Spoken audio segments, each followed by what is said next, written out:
Welcome back. That was a little clunky beginning, sorry. Gonna restart reading the Philosophy of Fire, Part 5. And thank you guys for joining me. Appreciate that. Let's see here. Make sure that you guys can see the screen. And there we are. Goodbye. Yes, excellent. Okay. So we finished off with them making a statement about how science can't quite exactly explain what fire really truly is, or something to that effect, I believe. And here we are, the Let Physical Science answer. We have always been taught and accepted without question that the mind functions in the brain, that through mental processes we do all our thinking, planning, reasoning, judging, all this takes place in the head. Why is it that when we receive unfortunate news, there is no feeling in the brain, no pain, not even depression, but instead a heavy, cold, nauseating feeling in the pit of the stomach, directly over what is termed the quote-unquote abdominal brain? Why does the solar plexus feel cold, nervous? We lose our appetite when under a mental, so-called, or physical strain. If the mind functions only in the brain, as the majority believe, why is there no pain in the head, no depressions or mental blurriness, rather than an uncomfortableness in the stomach? It is not a fact that through the Bible little is mentioned respecting the brain, but time and again we are reminded to be watchful of the quote-unquote belly, the reins, and the loins. It is not a fact that the vast majority believe the mind so function in the head merely because we see through the eyes and they are in the head. A study of the abdominal brain would be an inestimable value to the study of a student of science, science being due to the discovery of a fact known to scriptural writers. More anon. This is a very interesting little bit here because as far as brain science goes, things are quite different, uh, are certainly quite different than they, as far as nowadays, like the way that they've mapped the brain and the way that it really seems like the brain acts more as an antenna, receiver, and also sender of waves, and that's you know, through various studies in with mice and other things, well, specifically with mice. But this idea that the memory is stored in the brain is not something that is concrete at all. And there's some interesting studies that correlate that it doesn't exist in the brain, like Dr. Rupert Sheldrake's theory of it being part of the uh, I don't know exactly how he puts it, but I'm going to put it as like the spiritual matrix that surrounds your body, that holds you together. That's where your consciousness sort of lives and interacts with the quote unquote illusion that we all live in. So, anyways, I thought that was an interesting little bit that they threw in there. With my whistle. Okay, Rosicrucian fire philosophy.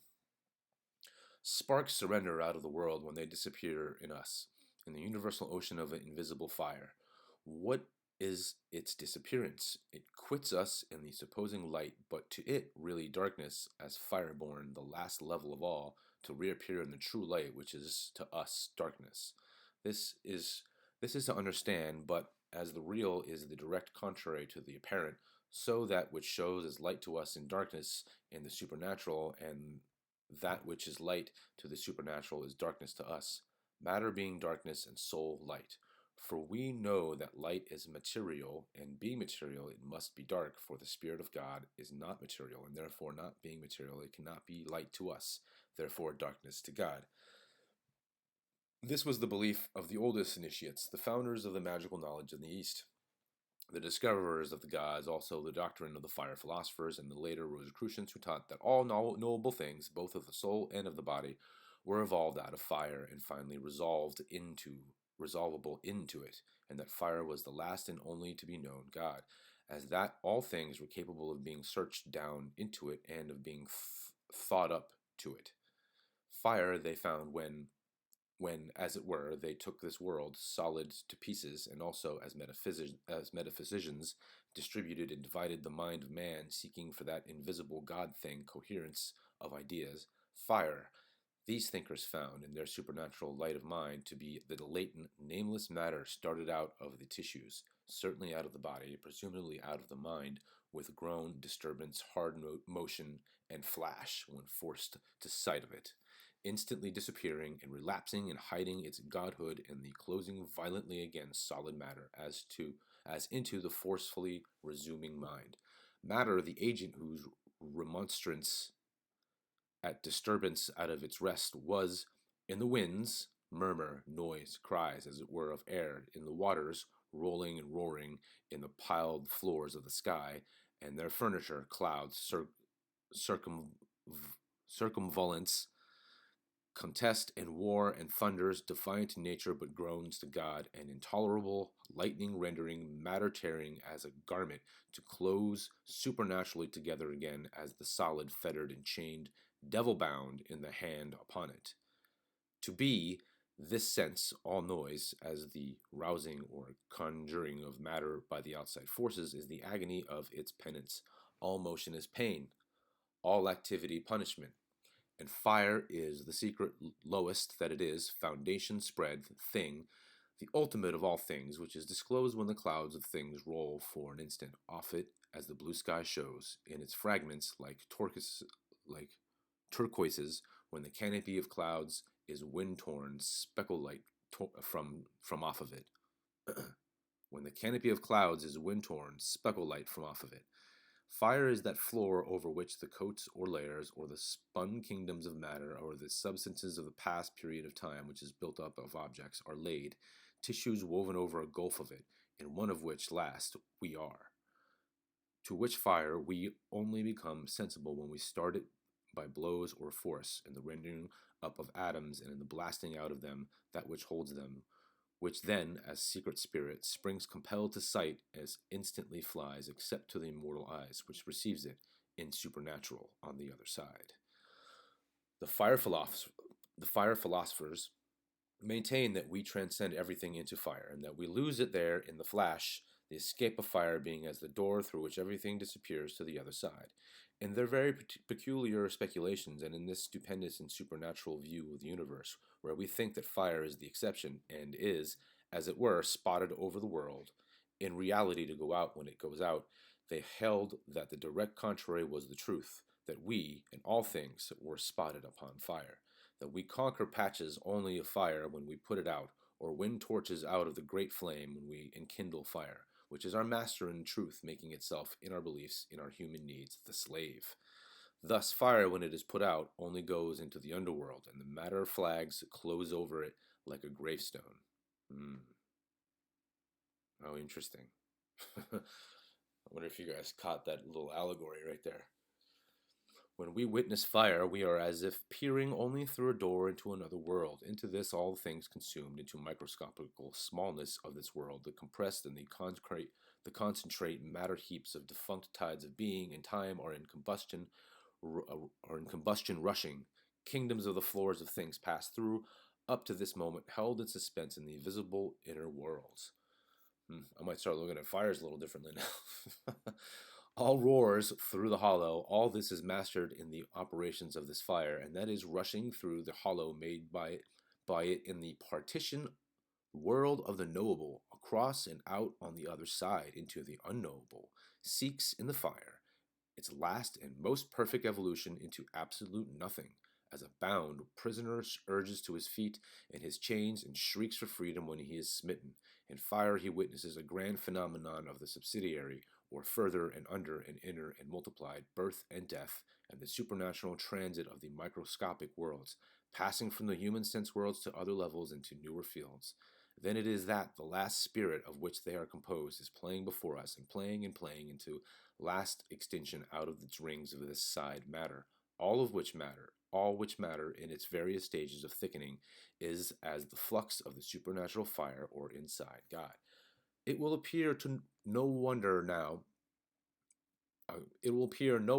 if the above abstractions be caught by the thinker, how it was that the early people considered that they saw God standing face to face with him, that is, with all that in their innermost possibility of thought they could find as God in fire, which fire is not our vulgar gross fire, neither is it the purest material fire, which has something of the base, bright lights of the world still about it, brightness through they being the matter which makes them the lightest to the material sight, but it is an occult, mysterious, or inner, not even magnetic, but supernatural fire, a real, sensible, and the only possible mind, capital M, or God, as containing all things, and as the soul of all things, into whose inexpressible, intense, and all devouring and divine, through fiery gulf, all the worlds in succession, like ripe fruit to the ground, and all things fall back into whose arms of immortal light on the other side, as again receive them, all things thrown off, as the smoke off light, again fall. Sorry, that was a very long and drawn out sentence. At the shortest, then, the theory of the Magi may be summed up thus. When, as we think, fire is spotted all over the world, as we have said, it is we who make the mistake necessitated in our man's nature, and we are that which is spotted over it. Just as, while we think we move, we are moved, and we conclude the senses in us while we are in the senses. Everything out of the world being the very opposite of that which we take. Everything out of the world being the very opposite of that which we take. The views of these mighty thinkers amounted to the suppression of human reason in the institution of magic or Godhead as all. It will be seen at once that this knowledge was possible but for the very few. It is only fit for men when they seek to pass out of the world and to approach the nearest according to their natures, God. The hollow world in which that essence of things called fire plays in its escape in violent agitation, to us combustion, is deep down inside of us. And there's an asterisk, and underneath it says divine alchemy. That is, deep sunk inside of the time stages of which rings of being, subsidences of spirit, we are in the flesh, that is, in the human show of things in the outer. It is exceedingly difficult through language to make this idea intelligible, but it is the real mystic dogma of the ancient Goobers, or the fire believers. Let me just make sure everything's good on the sound here.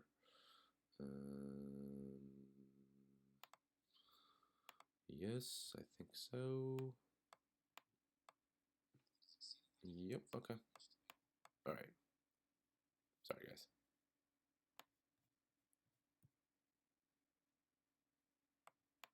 Okay, continuing.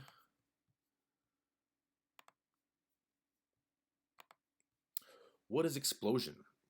It is the lancing into the layers of worlds, whereunto we force through turning the edges out and driving through in surprisal of the reluctant, lazy, and secret nature, exposing the hidden, magically microscopical stores of things passing inwards out of the accumulated rings of worlds, out of the within supernaturally buried wealth rolled in of the past in the procession of being. What is smoke but the disrupted vapor world of the startled soul fire? The truth is, say the fire philosophers, in the rousing of the fire we suddenly come upon nature and start her violently out of her ambush of things, evoking her secretest and immortal face to us. Therefore, is this knowledge not to be known generally to man, and it is to be assumed that the safest in the disbelief of it, the disbelief being the magic casket in which it is locked, the keys are only for the gods or godlike spirits. And that kind of reminds me of like Native Americans and the way that they use fire as well, in so many of their various tribes, and how smoke is used as a clearing, or how people burn sage, which I also believe is Native American as well. They'll burn some sage in their house to cleanse the air, to cleanse that space, soul fire, so to speak. It's very interesting. We imagine that it will be said that it is impossible any religionists could have seriously entertained such extraordinary doctrines, but incredible as it may seem because it requires much preparation to understand them, it is certainly true. It is only this manner that the ideas of divinity of fire, which we know once prevailed largely, can be made intelligible. We mean to this philosopher who knows how properly to value the ancient thinkers who were as giants in the earth. Obelisks, spires, minarets, tall towers, upright stones, menhits, monumental crosses, and architectural perpendiculars of every description, and generally speaking, all erections conspicuous for height and slimness, were representatives of the sordid or of the pyramidal fire they bespoke wherever found, and whatever aids the idea of the first principle or the male generation emblem. See Divine Alchemy. I'm going to have to definitely get this Divine Alchemy book. Okay, I got to highlight this one, guys. Give me just a second, because that is an important little point. Having given, as we hope, some news. Well, so yeah, I mean, I hope you guys caught that. So all these things are representative not just of the phallic male generation emblem, but also of the fire, also of that spark of life. And again, in that last video, I did mention that recently, I'll show this in the analysis when we're done with all this. Recently, there was that some scientists were recording as a sperm entered into an egg, and there was a flash of light at the moment of conception. And so, think about what this says and what the other part of the book said beforehand, and then put it in place of the motifs of all these things and all these ancient ideas. They're everywhere. So just putting that out there. Having given, as we hope, some new views of the doctrine of universal fire, shown that there has been error in imagining that the Persians and the ancient fire worshippers were idolaters, inasmuch, in bowing down before it, they only regarded fire as a symbol, or visible sign, or thing placed as standing for the deity, having in our preceding lines disposed the mind of the reader to consider as a matter of solemnity and of much greater general significance that this strange fast of fire worship, and endeavor to show it as a portentous, first all-embracing, as all genuine principle, we will proceed to exemplify the widespread roots of the fire faith. In fact, we seem to recognize it everywhere. Instead of, in their superstition, making fire their god, they obtained him, that is, all that we can realize of him, by which we mean all that the human reason can find of the last principle out of it. Already in their thoughts had the Magi exhausted all possible theologies. Already they, in their great wisdom, searched through physics their power to this end being much greater than that of the modern faith teachers and doctors. Already in their reveries, in their observations within their deep souls, upon the nature of themselves and of the microcosm of a world in which they found themselves and the Magi transcended. They had arrived at a new world in their speculations and deductions upon facts, upon all the things behind which to men make these facts. Already in their determined climbing into the heights of thought, and these titans of mind achieved, past the cosmical through the shadowy borders of real and unreal into the Magian power. Ooh. I wish there was more about these people. It's certainly true that we've lost so much information over the course of the last 1,000 years. It's really terrible. But imagine this: passing through the mind worlds and coming out as we may figure it. This sounds like something Edgar Cayce talks about too. So passing through the mind worlds and coming out as we may figure it at the other side, penetrating into the secrets of things, they evaporated all powers and resolved them finally into the last fire. Beyond this they found nothing, as into this they resolved all things. And then on the throne of the visible they placed this in the world invisible, fire. The sense thing to be worshipped in the senses as the last thing of them and the king of them. That is, that which we know as the phenomenon, burning fire, the spiritual fire being impalpable, as having the visible only for its shadow, the ghostly fire not being even to be thought upon, though being its medium of apprehension when it itself had slipped, the waves of apprehension, of it only flowing back when it, being intuitive, had vanished. We only know that a thought is in us when the thought is off the subject and in us, another thought being at that simultaneous instant in the object to be taken up by us only when the first had gone out of us, and so on, but not before to be taken up by us. hope you guys got that. That thought being all of us, and a deceptive and unreal thing to pass at all to us through the reason, and there being no resemblance between it and its original, the true thing being inspiration, quote unquote, or God in us, quote unquote. That's almost Emmanuel, by the way. Excluding all matter or reason, which is only built up of matter. It is most difficult to frame language in regards to those things. Reason can only make God. He is only possible in his own development or his seizing of us and quote unquote in possession. Thus, Pericletus and his disciples declare the human reason become our master, that is, its perfection, but not use as our servant, transforms as it were into the devil and exercises his office in leading us away from the throne of spiritual light, over and in the world seeming better, in his false and deluding world light or matter light, really showing himself God. So what, if you guys didn't understand that, because again, the commas and the dashes and all that, geez, this guys, the run-on sentences are crazy. But they're talking about here using human reason into perfection and not letting it, this is really going into duality here, but not letting that evil side of you, or the, let's just say, not the evil side of you, let's just say, because it's not inherently evil, I will say, but that materialistic side of you take over, and that what you worship is the material. What you worship are the things that you buy. What you worship are the things that you own. You understand what I mean? So instead of what you really are, which has nothing to do with the physical matter in and of itself. So this view of human reason, intellectually trusted, transforming into the angel of darkness and effacing God out of the world, is borne out by 1,000 texts of Scripture. It is equally in the beliefs and in the traditions of all nations and of all times that we shall eventually show. Real light is God's shadow or the soul of matter. The one is the very brighter as the other is the very blacker. Thus, the worshippers of the sun or light or fire, otherwise they would be otherwise they would have worshipped the devil, he being all conceivable light, but rather they adored the unknown great God in the last image that was possible to man of anything, the fire.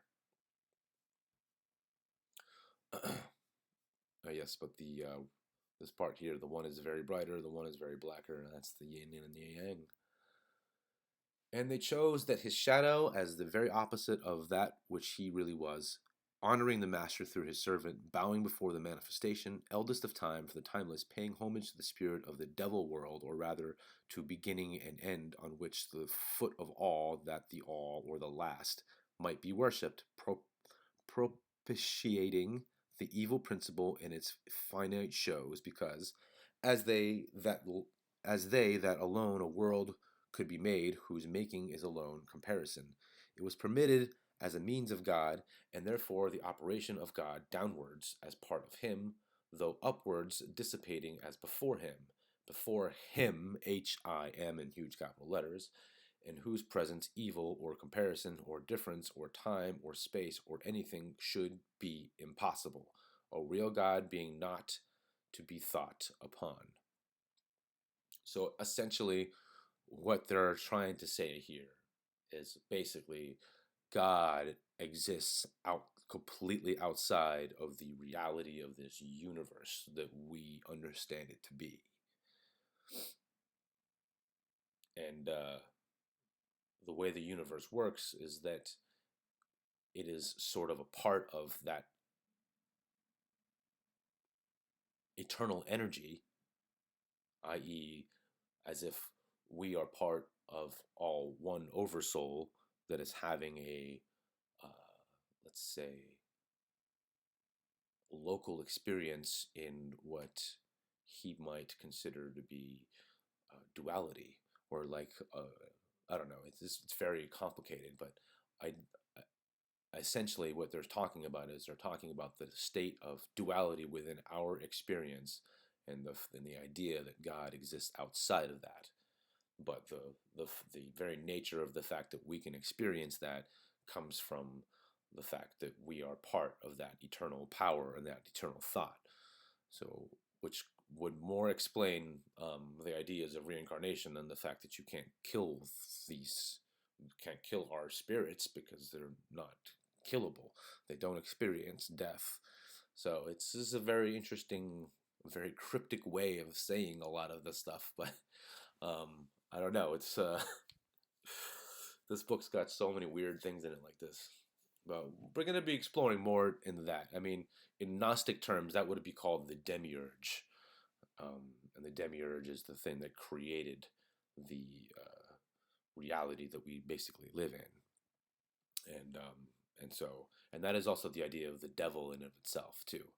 And I think that's you know, the idea of the devil is a disastrous type of idea because it divorces you or divorces people from understanding that they are the devil themselves, and or they're potentiated devils in the way that they do things. And if you just blame things on a devil that seems like an otherworldly character, then you're not really taking responsibility for the fact that you're not really controlling your own um, you know, negative side of yourself, or trying to understand it so that you can learn and then hopefully process that and go forward in your life. Sorry for that tangent. Wet my whistle. Let's go. Keep going here. But it was not only in the quickening spirit of divinity that these teachings could be seen, otherwise than in faith we can hope that they shall now, in our weak attempts to explain them, be gathered not as contradictory and merely intellectual, but seen as vital and absolute.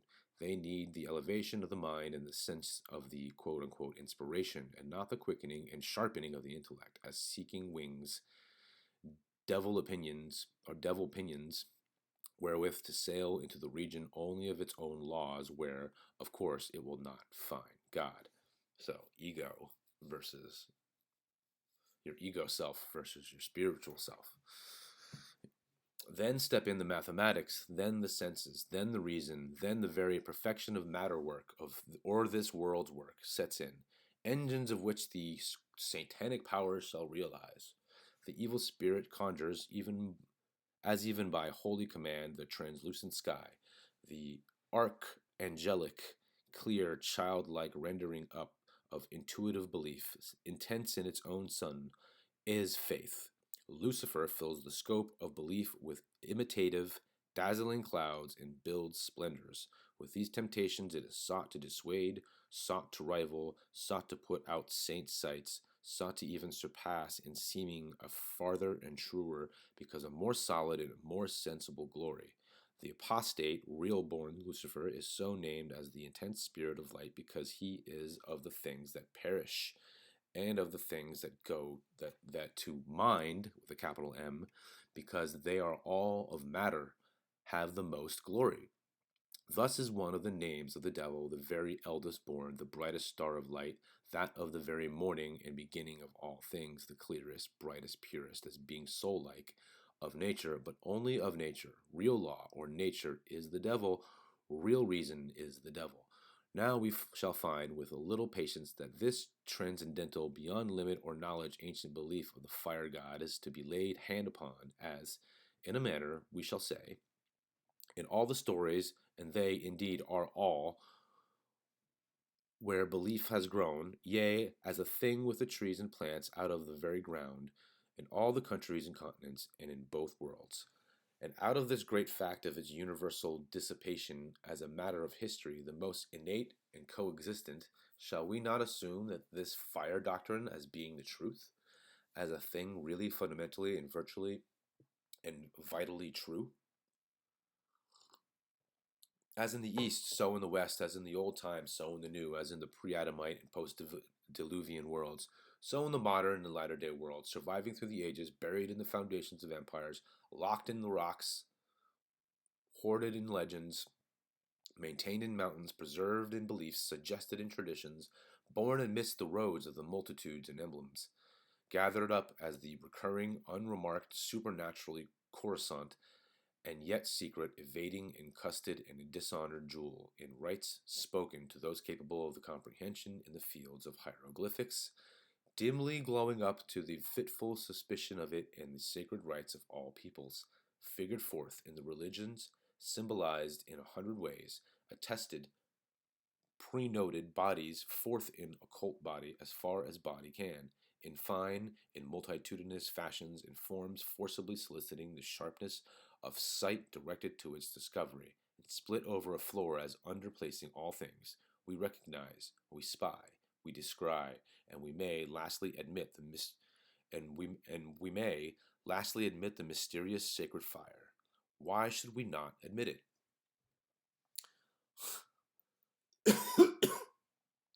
Wow, half that paragraph was just one sentence. Continuing, godhood. Philosophy brings life. She is beautiful. She carries a cup in her hand. It is of gold. She begs you to drink and live. She is your handmaiden. Philosophy, the cup is pure metal. The drink is elixir, life. As man, you are mortal.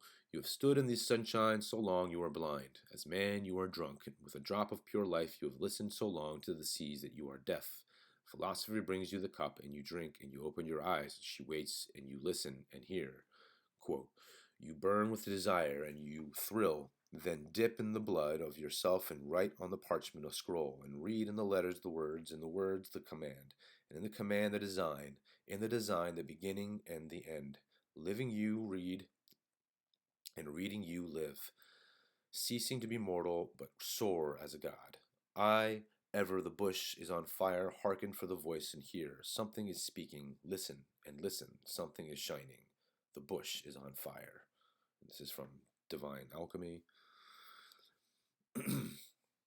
Monuments raised to fire worship in all countries. All right. In the succeeding pages, we believe we will be able to show beyond successful contradiction and extraordinary discovery. It is that the whole round of disputed emblems which so puzzle antiquaries and which are found in all countries point to the belief in fire as the first principle. We seek to show fire worship was the very earliest form from the immortal times, that it was the foundation religion. The attestation to it is preserved in monuments scattered all over the globe, that the rites and usages of all creeds down even to our own day and in everyday use about us bear reference to it, that problems and puzzles in religions, which cannot be otherwise explained, stand clear and evident when regarded in this new light, that in all the Christian varieties of belief, as truly as in Buddhism and Mohammedanism and heathenism of all kinds, whether Eastern or Western or Northern or Southern, this mystery of fire, quote unquote, stands ever generally recurring and conspicuous, and that in being so, beyond all measure, old, and so beyond all modern, or any idea of it, general, as nearly universal in fact as a man himself and thoughts of man, and as being that beyond which, in science and in natural philosophy, we cannot farther go. It must carry truth with it, however difficult to comprehend and however unsuspected. That is, as really being the manifestation and spirit of God, and to the confounding and annihilation of atheism, revelation. Excuse me. Affirmatively, we shall now therefore offer the attention of the reader the universal scattering of the fire monuments, taking up at the outset certain positions about them. Narrowly considered, it will be found that all religions transcend up into the spiritual fire floor on which, to speak metaphysically, the phases of time were laid. Material fire, which is the brighter as the matter of which is constituted, is blacker as the shadow. So to express or speak necessarily with words, quote unquote, which have no meaning in the spirit of the quote unquote spirit light, which invests itself in it as the mask in which alone it can be possible. Thus, material light being the very opposite of God, the Egyptians, who were undoubtedly acquainted with the fire revelation, could not represent God as light. Therefore, they expressed their idea of deity by darkness. Their chief adoration was paid to darkness. They bodied the eternal forth under darkness. Stones were set up by the patriarchs. The Bible records them. In India, the first objects of worship were the monoliths in the two peninsulas of India, in Ceylon, in Persia, in the Holy Land, in Phoenicia, finally, in some Ceremanthia, in Scythia, everywhere where worship was attempted, and in what place where man existed is it not? Everywhere where worship was practiced, and where out of fear did not first come the gods and then the And where, out of fear, did not first come the gods and their appropriation? In all countries, we repeat that the earliest of man's work, we recognize the sublime, mysterious, speaking, ever recurring monolith, marking up the traditions of the supernaturally real and only real fire dogma. Buried so far down in time, the suspicion assents that there must somehow be truth in the foundation, not fanciful, legendary, and philosophical creed truth, inexplicable and only to the admitted without question, truth, but truth, however mysterious and awing, yet cogent and not to the philosophy, that is, illumination, denied. The death and descent of Baldur into hell of the Scandinavians may be supposed to be the purgatory of the human unit, or the god illuminate, from the light through the god dark phases of being, back to its native light. Baldur was a Scandinavian sun god, just like Jesus, and the same as the Egyptians Osiris, the Greek Hercules, Bacchus, Phobos, Apollo, Indian Krishna, Persian Mithras, Aten of the Empire of Insular Asia, or even the Sidonians, Aether or Ashtaroth. Sidonians, i.e., Phoenicians. The presence of all these divinities, indeed, of all gods, and then they didn't even add Jesus to that, but yeah, Jesus is the same thing. The presence of all these divinities, indeed, of all gods, were the semblance of fire, and we recognize, as it were, the mark of the foot of them, or of the impersonate fire, and the countless uprights left as memorials in the great ebb of the ages, as waves to nations in the later divisions of that great roll of period called time, yet totally unguessing of the preternatural mystery, seeming the key of all belief and the reading of all wonders which they speak. It is to be noted that all the above religions, all the creeds of fire, were exceedingly similar in their nature, that they all were fortified by rites, fenced around with ceremonies, associated as they were with mysteries and initiations. The disciple was led through the knowledge of them in stages, and his powers augmented, and his eyes saw until, towards the last grades, as if he himself grew capable and illuminate, the door was closed upon all after pressing and unrecognized inquirers, and the admitted one was himself lost sight of. There was a great wave to the westward of all knowledge and all cultivation of the arts, all tradition, all intellect, all civilization, all religious belief. The world was peopled westward. There seems some secret divine impress upon the world's destinies, and indeed ingrained in cosmic matter in these matters. All faiths seem to have diverged out the narrower or wider as rays from the great central sun of this tradition of the fire original. It would seem that Noah, who is suspected to be the foe or fohi of the Chinese, carried it to the farthest Cathay of the Middle Ages. What is the Chinese Tian or earliest fire? The pagodas of the Chinese, which name pagoda was borrowed from the Indian, from which country of India indeed probably came into China, its worship and its Buddhist doctrine of the exhaustion back into the divine light, or unparticled nothingness of all the stages of being or evil. The Chinese pagodas, we repeat, are nothing but innumerable gilt and belled fanciful repetitions of the primeval monolith. The fire, or light, is still worshipped in the Chinese temples. It has not been perceived that in every form of the Chinese pagodas, the fundamental article of the Chinese religion, transmigration through stages of being out into nothingness of this world, has been architecturally emblemed in the diminishing stories, carried upwards, and finding way into series of unaccountable discs struck through a vertical rod until all culminates. And as it were, to speak heroically, heroically of it, the last achievement is blazoned in the gilded hall, which means the final, or Buddhists, glorifying absorption. Buildings have always telegraphed the insignia of the mythologies, and in China, the fantastic speaks the sublime. Wow. Look at that right there. That is a very telling, very telling comment. Buildings have always telegraphed the insignia of the mythologies, and in China, that is true. If you look at all these older buildings, not the new crap, the old stuff,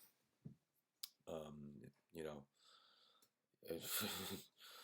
it's got that stuff all over it. I mean, the clues are crazy. One of the things, one of the really great. I love Martin Luke's channel, Flattered British, because he's constantly showing that those kind of elements in the buildings, and it's so true. We recognize the same embodied mythos in all architectural aspiring or artistic diminution, whether tapering to the globe or exaltation of the Egyptian uraeus or the disc or the Sidonian crescent, or again Phoenician, or the lunar horns, which is the Sidonian crescent actually, or the acroterium of the Greek temple, or the pediment of the classic pronaos, itself crowning how grandly and suggestively at solemn dawn, or in the spirit lusters, or the dimming and still more than dawn, solemn twilight, the top of the mountain, an ancient of the days. Here besetting us at every turn, we meet the same mystic emblem again in the crescent of the Mohammedan fanes,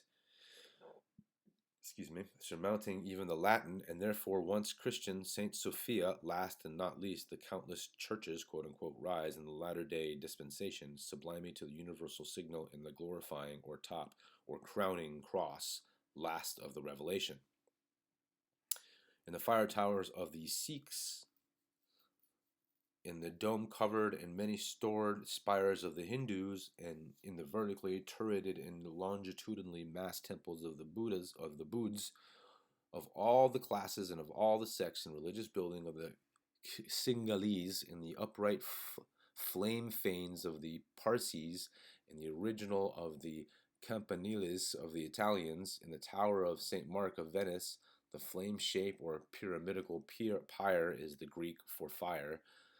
Yep, that's right. that's right. Architecture of the Egyptians, which is the parent of all that is called architecture. We see the recurring symbol, all the minarets that in the eastern sunshine glisten through the land of the Muslim. Indeed, his two-honored crescent equally with the moon or disk or two-pointed globe of the Sidonian Ashtaroth, after whose forbidden worship Solomon, the wisest of mankind in his defection from the God of his fathers, evilly thirsted.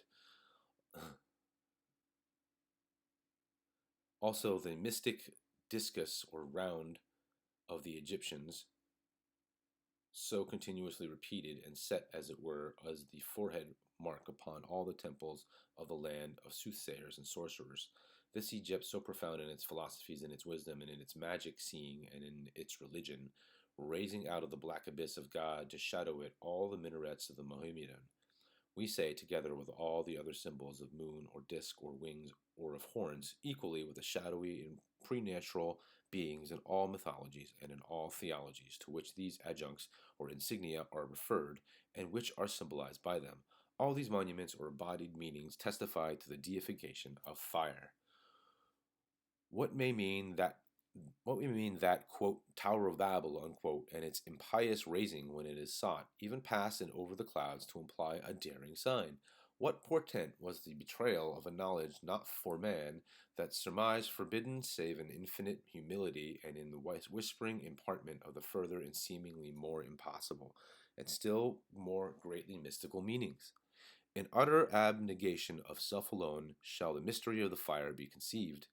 Of what was this tower, Belus, or the fire, to be the monument, when it soared as a pharos on the rock of the traditionary ages to defy time in its commitment to quote-unquote form of the unpronounceable secret, stage on stage and story on story, though it climbed the clouds, and on its top should shine the ever-burning fire, first idol in the world, quote, dark save with neglected stars, unquote. That was the Tower of Babel. What was the Tower of Babel but a gigantic monolith?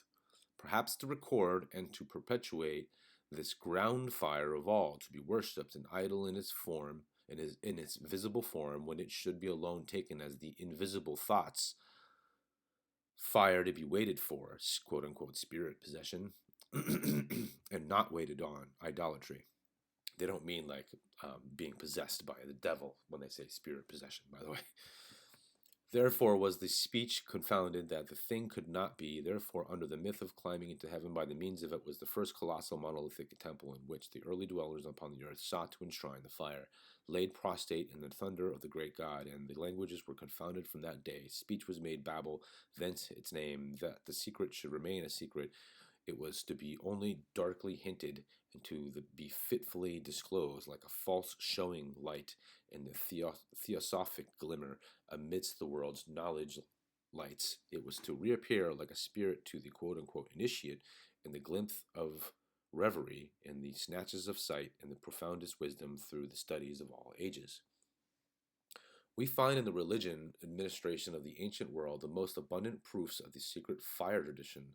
Schweger shows in his, quote, introduction into mythology, unquote, that the Phoenician Kabiri, the Greek Dioscuri, and the Curitis Corbentes Telchinini were originally of the same nature and are only different in trifling particulars. All these symbols represent electric and magnetic phenomena, and that under the ancient name of twin fires, hermaphrodite fire, the Dioscuri is a phrase equivalent to the sons of heaven.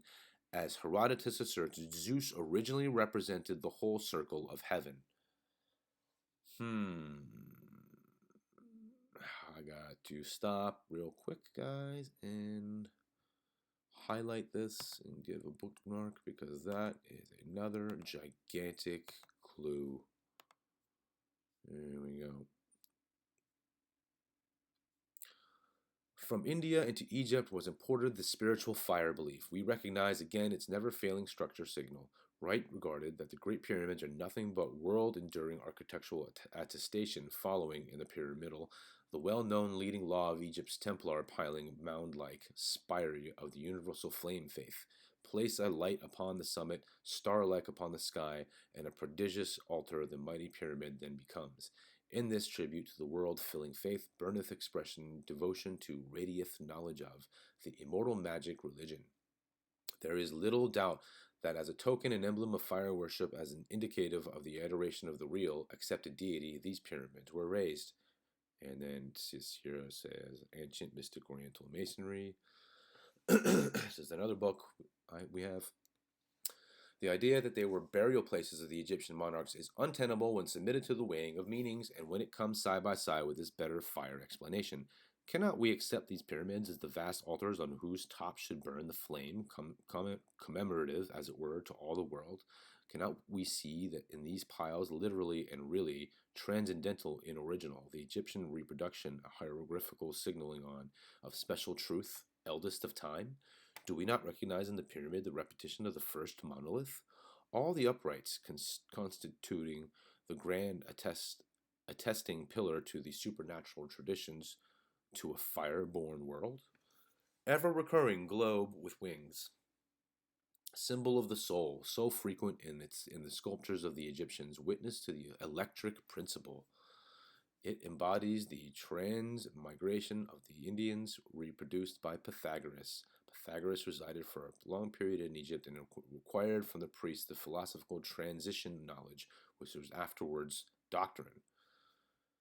The globe, disc, or circle of the Phoenician Astarte, the crescent of Minerva.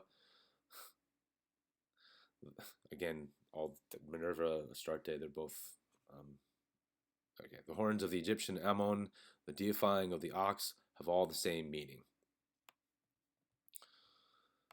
Yep. Just get a quick highlight with that.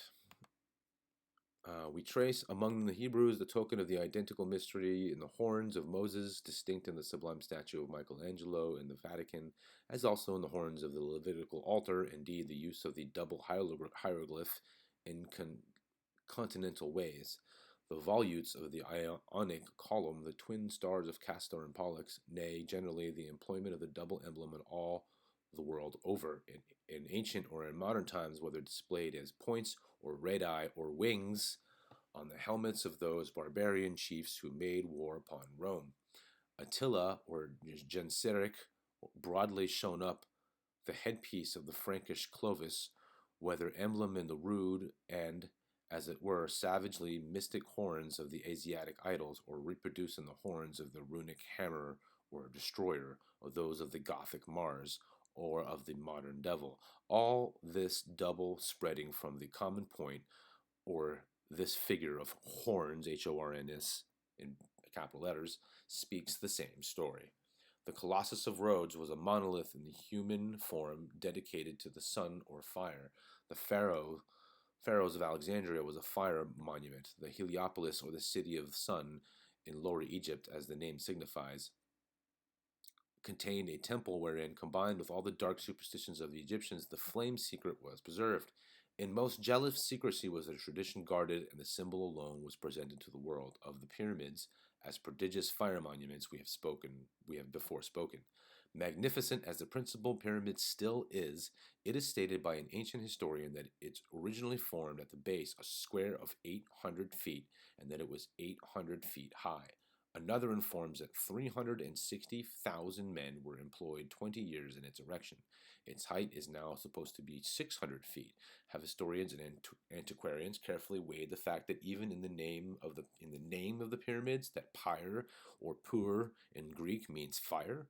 We would argue that the object in the Great Pyramid, which has been mistaken for a tomb and which is, moreover, rather fashioned like an altar, smooth and plain without any carved work, is in reality the vase, urn, or depository of the sacred, ever-burning fires of the existence, which ever-living, inextinguishable fire to be found at some point of the world's history. There is an abundant tradition.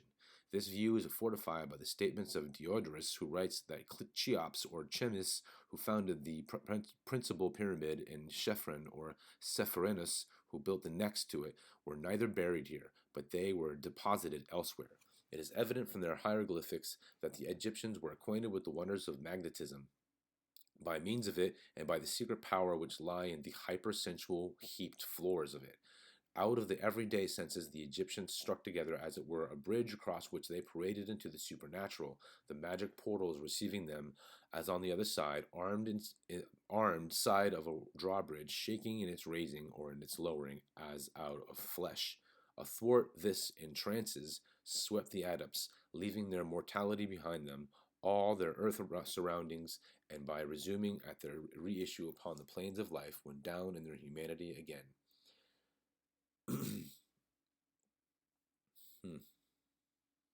Magic portals. Interesting. Let's do a quick highlight of that. In the cities of the ancient worlds, the Palladium, the protesting talisman invariably set up in the chief square of the palace, or the place, there is but little doubt, the reiteration of the very earliest monolith. All the obelisks, each often a single stone or prodigious weight, all the singular, solitary, wonderful pillars and monuments of Egypt, as of other lands, are, as it were, only tombstones of the fire. All testify to the great, so darkly hinted secret. In Troy was the image of Pallas, the myth of knowledge of the world of manifestation of the fire, soul. Fire, period. Soul, period. In Athens was Pallas, Athene, or Minerva. In the Greek cities, the form of the deity changed variously to Bacchus, to Hercules, to Phobos, Apollo, to the triformed Minerva, Dian, and Hecate, to the dusky Ceres, or the darker Sibyl. In the wilds of Sarmathia and the wastes of northern Asia, the luminous rays descended from heaven and animated the Lama, or the quote-unquote light-born, spoke the same story. The flames of the Greeks, the towers of the Phoenicians, the emblems of the Pelasgi, the stories of Prometheus, the myth of his stealing of the fire from heaven wherewith to animate the man or ensoul the visible world, the forgers of the Cyclops, and the monuments of Sicily, the mysteries of the Etrurians, the rites of the Carthaginians, Phoenicians, yet again, the torches borne in all priestly demonstrative processions at all times, in all countries, the vestal fires of the Romans, the very word flamen as indicative of the office of the officiating sacerdote, the hidden fires of the ancient Persians, and the grimmer, at least in name, gubris, the whole mystic meaning of the flame on altars of the ever-burning tomb lights of the earlier peoples. Whether in the classic or in the barbarian lands, everything of this kind was intended to signify deified fire. Fires lighted in the funeral ceremonies of the Hindus and the Mohammedans, even to this day, that the body be committed whole to the earth. Wherefore fire then? Cremation and urn burial, or the burning of the dead, practiced in all ages, imply a profounder meaning than is generally supposed. They point to the transmigration of Pythagoras, or the purgatorial reproductions of the Indians, among whom we the earliest find the dogma. The real signification of fire burial is the commitment of human mortality into the least of all matter, overleaping the intermediate state, or the delivering of over of the man unit into the flame soul. Past all intervening spheres or stages of the purgatorial, the absolute doctrine of the Buddhas, taught even at this day among the initiates of all over the East. Thus we see how classic practice and heathen teaching may be made to reconcile, how even the Gentile and the Hebrew, the mythological and the so-called Christian doctrine harmonize in the general faith founded in magic. That magic is indeed possible in the moral of our work. We find, therefore, in the earliest stages an aether, spiritual fire theory by which many modern theorists endeavor to explain the phenomenon of magnetism. This is the aetherium, one of the fundamental doctrines of the eighth priesthood, and the development of the aether, or eighth fire, is part of the training. And there's a asterisk here in the beginning of the sentence next to aetherium, and it says one of the fundamental doctrines of the eighth priesthood and the development of the aether, or eighth fire, is part of the training. Fire indeed would appear to have been the chosen element of God. In the form of a flaming bush, he appeared to Moses on Mount Sinai. His presence was denoted by torrents of flame in the form of fire. He preceded the band of Israelites by night through the Judea wilderness, which is perhaps the origin of the present custom of the Arabians, who always carry fire in front of their caravans. Read Veil of Isis. All the early fathers that held God, the Creator, to consist of a subtle fire. When the Holy Spirit descended upon the apostles on the day of the Pentecost, it was in the form of a tongue of fire accompanied by a rushing wind. Yeah. Okay. So, right here, a form of fire and the rushing wind. I'd like to just point out, and I hate to say this yet again, but something that you see in almost all Phoenician temples are two pillars, one dedicated to fire, the other to wind. Okay, keep that in mind, because I'm definitely going to be doing more on this subject in reference, in relation to Christianity, Jesus, and Judaism as well. The personality of Jehovah is in scriptures represented by the material trinity of nature, which also, like the divine antitype, is of one substance. The primal scriptural type of the Father is fire, of the world, light, and of the Holy Ghost, spirit, or air in motion. Holy fires, which were never suffered to die, were maintained in all the temples of these. Of these were the fires in the temple of the Gaditanian Hercules at Tyre, Phoenicia, in the temple of Vesta at Rome, among the Brahmins of India, among the Jews, and principally among the Persians. As soon as Jesus was born, according to the Gnostic speculative view of Christianity, Christos united himself with Sophia, holy wisdom, descended through the 7 planetary regions, assuming in each an analogous form to the religion and concealing his true nature from its genii, while he attracted into himself the sparks of divine light. They severely retained in their angelic essence. Severally, sorry. Okay, so I'll go back. So he attracted into himself the sparks of divine light they severally retained in their angelic essences. Thus, Christos, having passed through the 7 angelic regions before the quote-unquote throne, entered into the man of Jesus at the moment of his baptism in the Jordan. From that time forth, being supernaturally gifted, Jesus began to work miracles. Before that, he had been completely ignorant of his mission. When on the cross, Christos and Sophia left his body and returned to their own sphere. Upon his death, the two took the man Jesus and abandoned his material body to the earth, for the Gnostics held that true Jesus did not and could not physically suffer on the cross and die, but that Simon of Cyrene, who bore his cross, did in reality suffer in his room.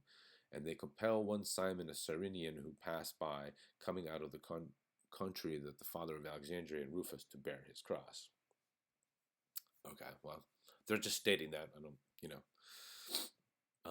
and this reads a little bit like the way some mythology, well, actually, pretty much all mythology reads in a lot of ways. It's like they're trying to explain a higher concept in a worldly fashion, I suppose. It's not easy to explain abstract ideas of this kind of stuff. Excuse me. At the point of the miraculous transference of persons, Christos and Sophia, the divine, left his body and returned to their own heaven. Upon his death on earth, the two withdrew the being of Jesus spiritually and gave him another body made up of ether, Rosicrucian, etherium, Forward, he consisted of the two Rosicrucian principles only, soul and spirit, which was the reason the disciples did not recognize him after the resurrection. During his sojourn upon earth, 18 months after he had risen, he received from Sophia, Suf, or holy wisdom, that perfect knowledge or illumination, that true gnosis, which he communicated the small number of the apostles who were capable of receiving the same.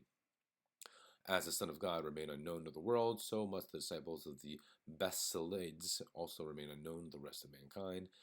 As they know all this, and yet must live among strangers, they must conduct themselves toward the rest of the world as invisible and unknown. Hence our motto, quote, learn to know all, but keep thyself unknown, unquote. Arrhenius.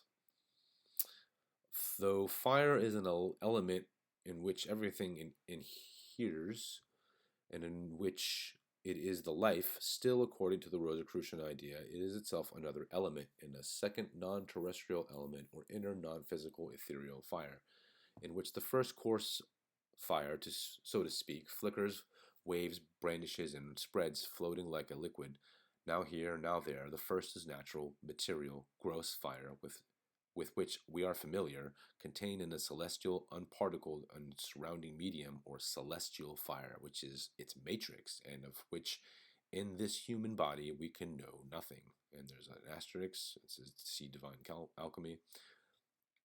Pitha is the emblem of the eternal spirit from which everything is created. The Egyptians represented it as a pure ethereal fire which burns forever, whose radiance is raised far above the planet and the stars.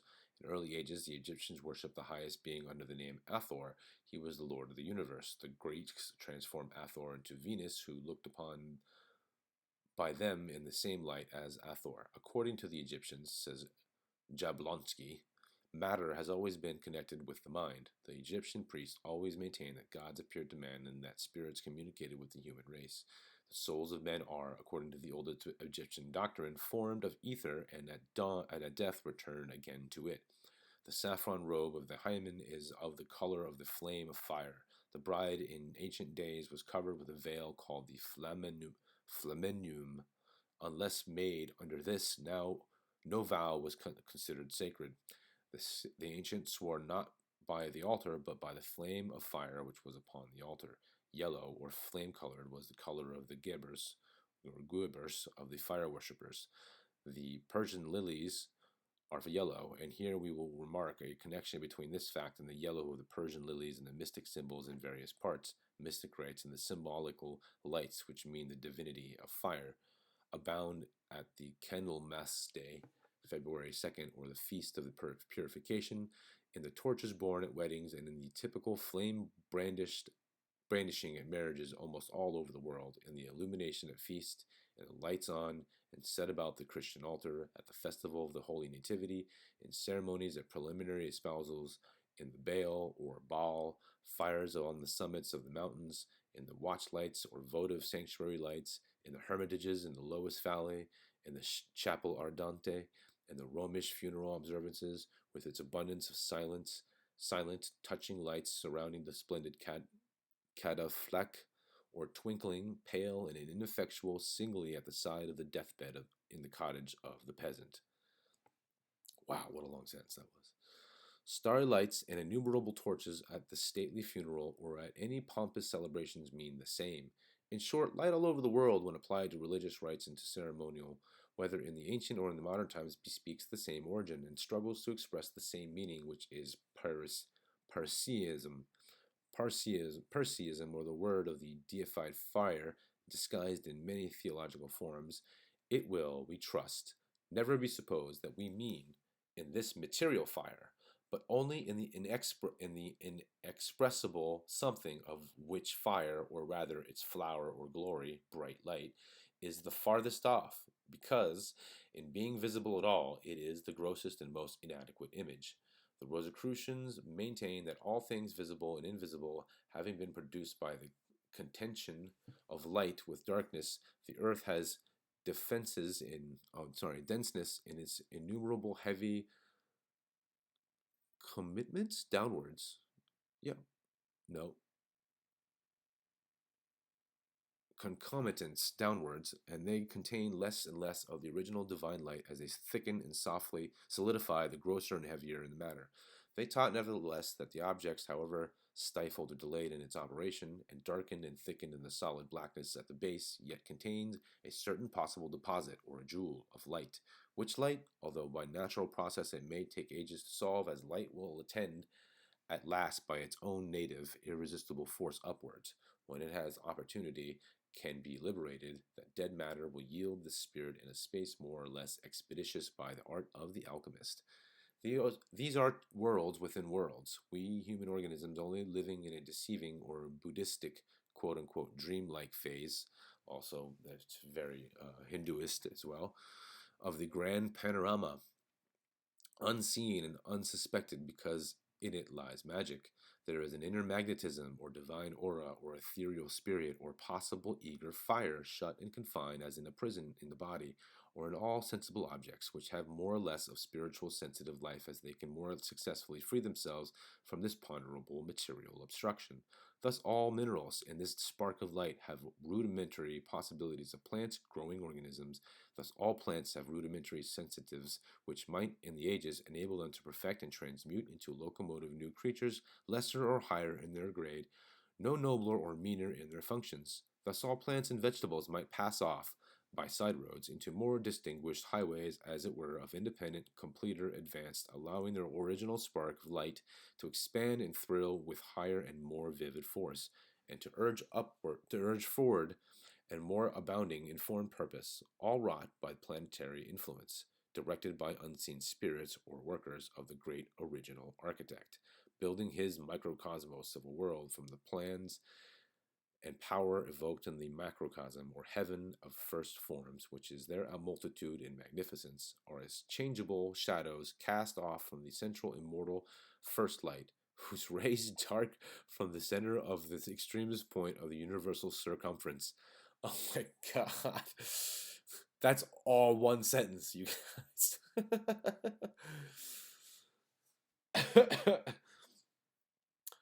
Oh my goodness. It is with terrestrial fire that the alchemist breaks asunder the material darkness or atomic thickness, all visible nature yielding to his furnaces, whose scattered heat without its sparks break all doors of this world's kind. It is with immaterial fire, or ghostly fire, that the Rosicrucian loosens contradiction and error, and conquers the false knowledge of the deceiving senses which bind the human soul in its prison.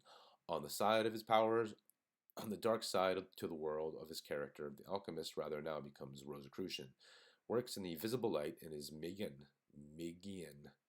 He lays the bridge as the pontifex of the bridge maker between the world known and the world unknown, and crosses this bridge. He leads the votary out of his dream of life into his dream of temporary death, or into extinction of the senses and of the powers of the senses, which world's blindness is the only true and veritable life. The envelope of flesh falling metaphorically off the now liberated fire into rhapsody which is at the gate of heaven. Now a few words as to the theory of alchemy. The alchemists boasted of the powers after their elimination and dispersion of the ultimate elements of the bodies by fire, represented by the absent difference of their weights before and after dissolution, to recover them back out of that exterior unknown world surrounding this world, which world men reason against as if it had no existence when it has real existence. It is this other world, just off this real world, into which the Rosicrucians say they can enter and bring back, as proofs that they have been there, the old things thought escaped, metamorphosed into new things. This act is transmutation.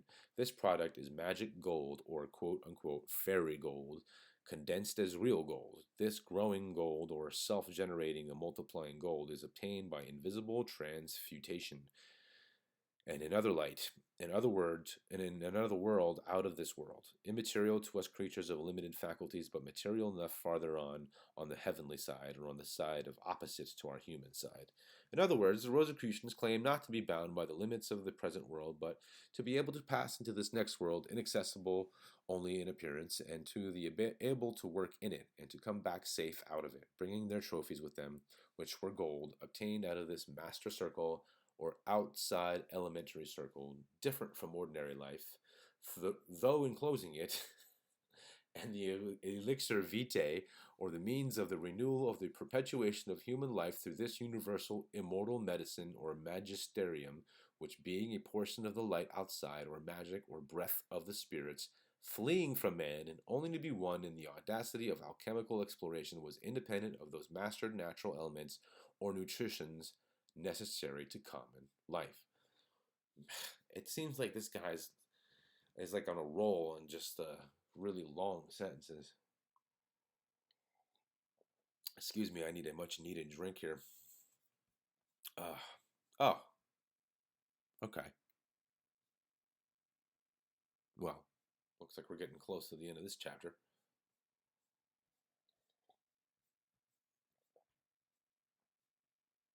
Okay, it looks like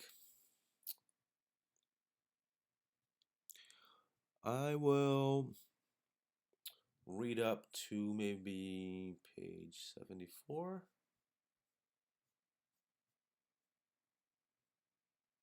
Something like that. I'll do my best. Okay, let's finish this paragraph or this chapter here. The Vedas describe the Persian religion, fire worship, as having come from Upper Egypt. The mysteries celebrated within the recesses of the hypogea, caverns or labyrinths, were precisely of that character which is called Freemasonic or Kabiric. The signification of this latter epithet is as to written letters, a desideratum,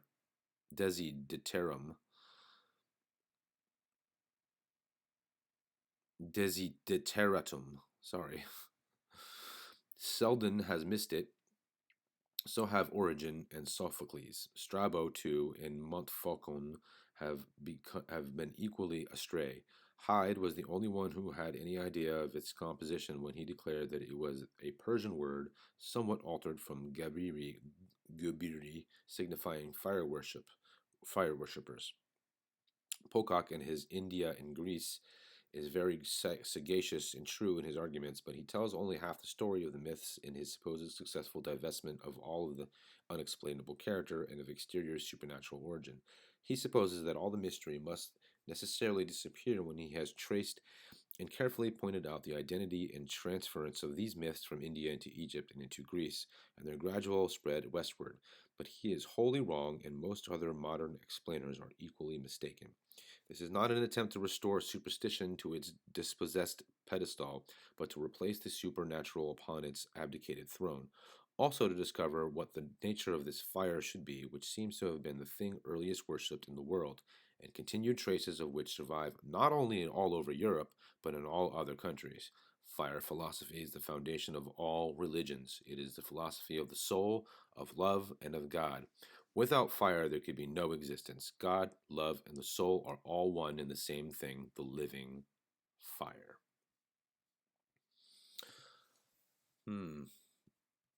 I wonder, just going to go back a little bit before we continue. And I got to go put some more wood in my fire, guys, and take care of something. So I'm just going to take a quick, I'm going to put the break sign up on the screen, and I'll be back in like 5 or 6 minutes or something like that.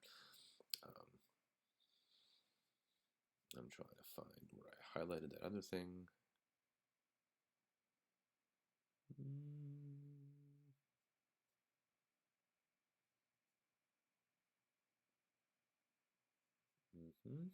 All right. Yeah. Now you see this? You see how it says Kabiri right here? That the Phoenician Kabiri. And at the end of this chapter, what does it say?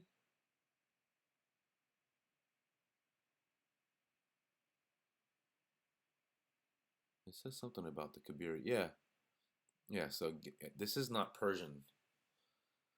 Unfortunately, this guy, I feel like he's getting his stuff mixed up a little bit. Because the Kabiri were not Persian. Kabiri. I think he's trying to make it Persian to hide the truth here. He mentions the Phoenicians a couple of times. So finally, because they're a huge part of all this, and the further we get into this, the more evident that's going to be. Absolutely. So, ooh, next one's going to be the fire philosophy of the Templars.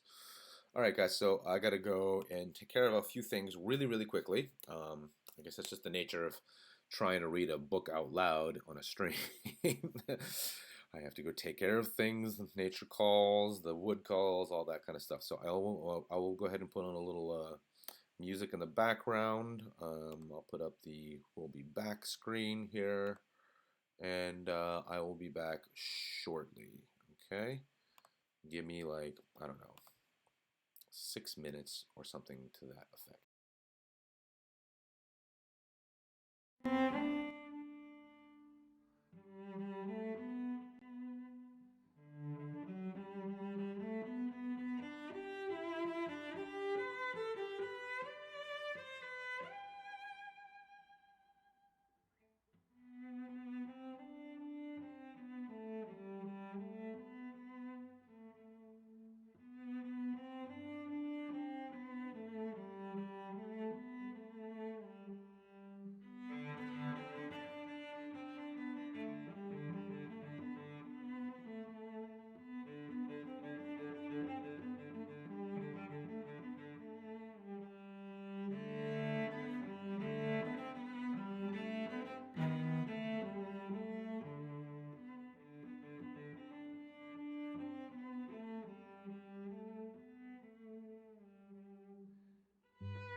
Okay, we're back. Sorry for the delay. Let my whistle real quick. The fire philosophy of the Templars. The great men and inquiring spirits among the Templars had penetrated to the very depth of the mystery of the ever-living supernatural fire and had taught it to their neophytes as they themselves have been taught by the Saracens. Interesting. It is readily believable that, as the suppression of this grand warlike and monastic order, whose members were so bound by injunctions and the vows of the secret formula that they could not deny part of the accusation, nor yet explain why, many of the things of which they were accused, such as magical ceremonies and so-called pagan rites, trances and innocent sacrifices, etc., were satisfactorily established to those who wanted them to be proven guilty in their trials, as matter of which they were indisputably guilty.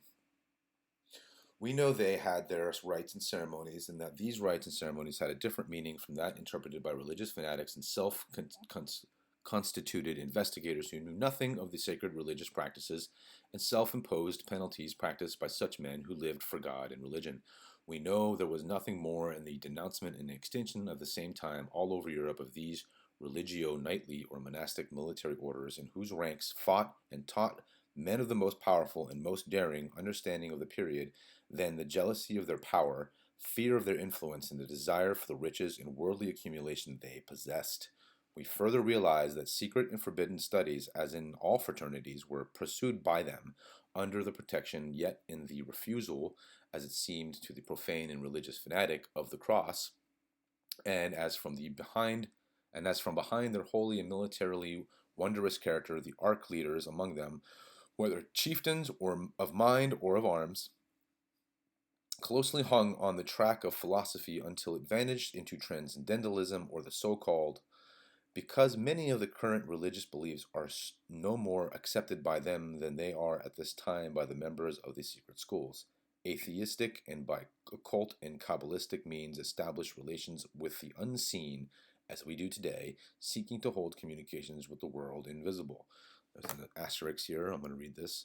The single statement made by the author, when interpreted by the religious fanatic of even the present day, would indicate that the writer upholds spiritualism. The fact is, man, when he understands, can communicate with the invisible realms of being by many other than spiritualistic means. Edgar Cayce is a very good example of this. The reason we are so certain of such a statement might be misinterpreted because of late experiences, wherein a book written by us showing the differences between spiritism and spiritualism has been produced as evidence against us to prove we upheld spiritualism, when in fact we have always and do now condemn every system of negative development, no matter what its name. If this can be brought about in this so-called free and enlightened age, when every man is supposed to be guaranteed freedom to practice his religion as he pleases, so long as such practices do not interfere with the liberty of others, what chance did the Templars have, who tried and judged by those who wanted them condemned and destroyed as heretics, could not and would not deny they were able to hold communication with worlds invisible? Okay, going back to the main body of the text. The round form of their temples, as they were styled by the Brotherhood, their various insignia and habits, their secret book, their rites, all seem to bespeak a knowledge, and do speak to the initiate of the fire philosophy, misunderstood and perverted in the hands of all those except the order who had risen to the highest knowledge in it, and who attained leadership in the indulgence of sensual appetites and the denial of the future life, and consequently of the fullest and morally darkest, though the most worldly, luscious Epicureanism. And there was a double asterisk here when it said into the indulgences and sensual appetites and the denial of the future.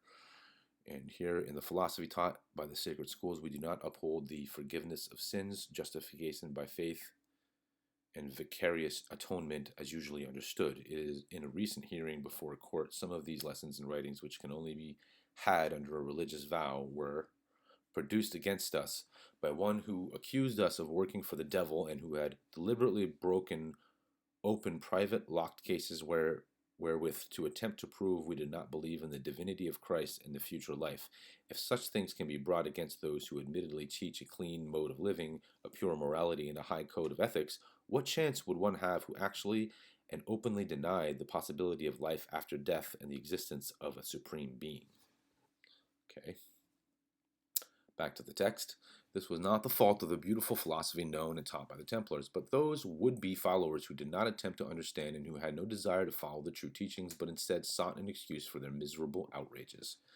Whilst the chief of the order of the Templars had penetrated to truths the most astonishing, though necessarily indivulgeable, especially in that superstitious and ignorant age of which incontestably they were far advanced, they paid the usual penalty for their great knowledge in being decried, ending up being burnt as magicians, simply because the time was not prepared, if indeed any time can be, for that which they could tell. They and their whole body, therefore, appeared in the aggregations of the church and in the magnifying medium of the terror which their doings inspired, as thirsting for seemingly impossible things, climbing as in their cowls and mail, as a storming ladder of a presumptuously supposing lightning-proof steel, and under the mask and shield of the cross, which they were accused of denying, into the imagined accursed, according to the profane chambers of the magic, devilish fire, the treasure house, or home, or hell of the forbidden gods, rich in all possible ethereal and human splendor. It is true that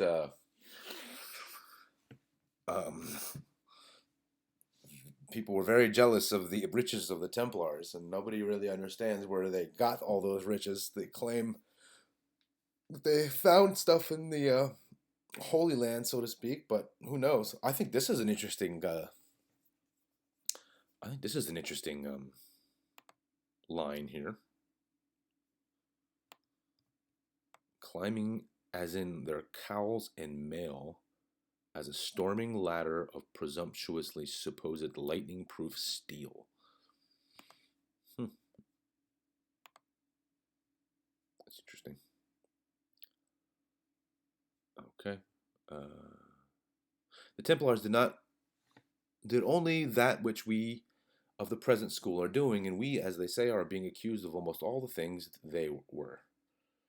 Even as working for, quote, working for the devil, denying the divinity of Christ, and preaching a doctrine of free love, all because we maintain that and teach that a man must gain immortality through service to mankind and purification of self, demanding equal opportunity and justice to all, rich and poor alike.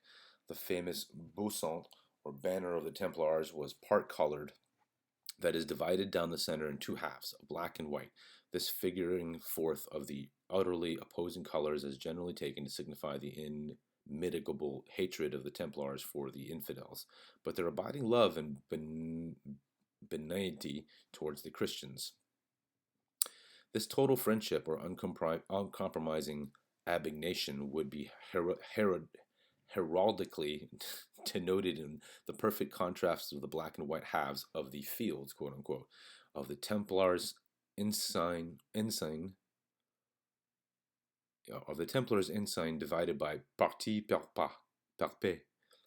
But when we remember that the Egyptians mythed their perfect divinity or cause of all under of this world, the hopeless empty color of black, in opposition to white or matter light, which was taken to signify this world and the glory of this world, and when we recall that the proper robes or vestments of the Magians, when invested in their Kabbalistic panoply and armed for charms as directed by the authentic formula, are of the colors white and black, we grow into another sort of belief regarding the meaning of the Templar banner, mystic as it is, and we conclude that it fell back for its real hieroglyph upon the fire creed and fire philosophy, this faith of the fierce deistical East and of the Gub or Gaur, and this surely not without reason, nor did the order of the Knights of St. John of Jerusalem, who, in the grandeur of their stately galleys, made of the Mediterranean a royal sea and elevated the islands of Malta and Rhodes almost into the splendors of an empire set on the water.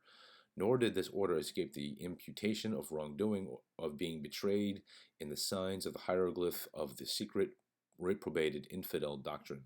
Their colors, the fashion of their arms, and their attire, in which, in the priestly or any other orders or committees, lies much of the meaning glancing up to justifiable Christian suspicion in the wizard, heretical half-light.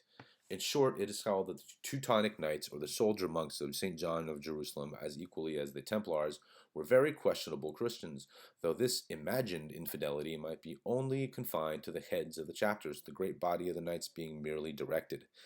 In the persecutions of the Knights Templars, which are generally known, a certain mystification and secrecy may be observed, as if the whole of the charges against them were not brought publicly. This arose from various causes.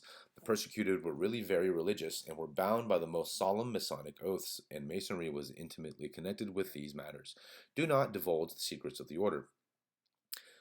The impression is very general that these persecutions were undertaken for the sake of the wealth of the order. This is not the only reason. There were other and deeper reasons: hate, jealousy, and fear among them.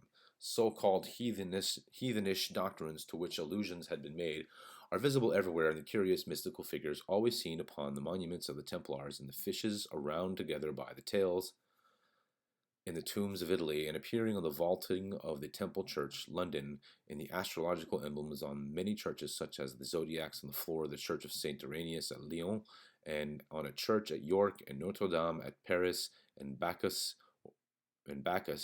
or the god IHS, which I like how they put that IHS. That's the Jesuits. Filling the wine cask formerly on the floor of the Church of St. Denis, again in the round churches of the Templars, in imitation of the round church at Jerusalem, probably built by them in the circular or sicular or Gilgal form, in allusion to various recondite subjects and the monographs IHE and XH in thousands of places. We at the present day know these doctrines were not heathenish in any sense. They had and still have the most wonderful mystical meaning. Furthermore, that they figure in all true initiation and in all the philosophies. Symbolism has never been understood by the masses, and ever a strange and absolutely false meaning will be given to these symbols and ceremonies by those who do not and never can understand them. Perhaps it is well this is so. At every turn we meet with some remnant of so-called paganism. It is a rather extraordinary thing that the Christian Templars should call themselves Templars in honor of the temple, the destruction of which so-called Christians boasted as a miraculous example of divine wrath in their favor as Christians. This, then, goes to prove that Templars are much older than the Crusaders, and the pretend origin of these people is totally false. There is a certain suspicion entertained by scholars, not without reason, that the origin of this community may be looked for in the College of Kashi and the Temple of Solomon in Kashmir, or interesting, or the Mer of Kashi, the Sea of Kashi. The Gymnosophists, the Chalcidians, the Essenes, through whom Jesus received his initiation, the Therapeutae, which I don't think this guy realizes, but the Essene and the Therapeutae were one and the same, also known as the Ishayas. Later and at present, the Rosicrucians. So interesting that he doesn't really divulge that information. Again, like, he's telling you lots of stuff, but he's still leaving a good amount of interesting information out of this, even though he's giving you hints. The Dionysians, the Eleusinians, followers of the Essenes, the Pythagoreans, who were really Rosicrucians, the Chaldeans, who were in reality an order of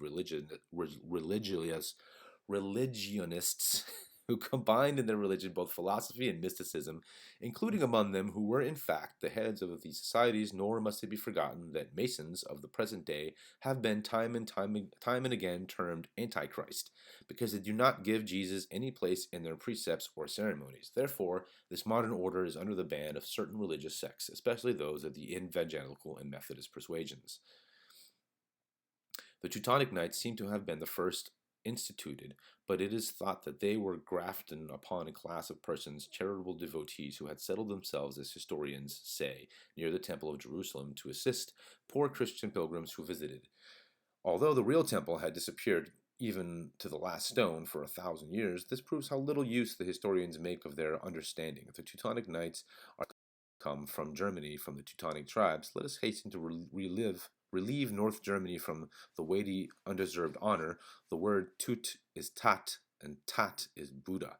The name of Buddha with some of the German nations was Twisto or Twiskel, derived from whose name comes our day of the week, Tuesday. From Twisto or Twisko came Teutons, Tutiski, and the Teutonic Knights in the name of the Mercury Tusko.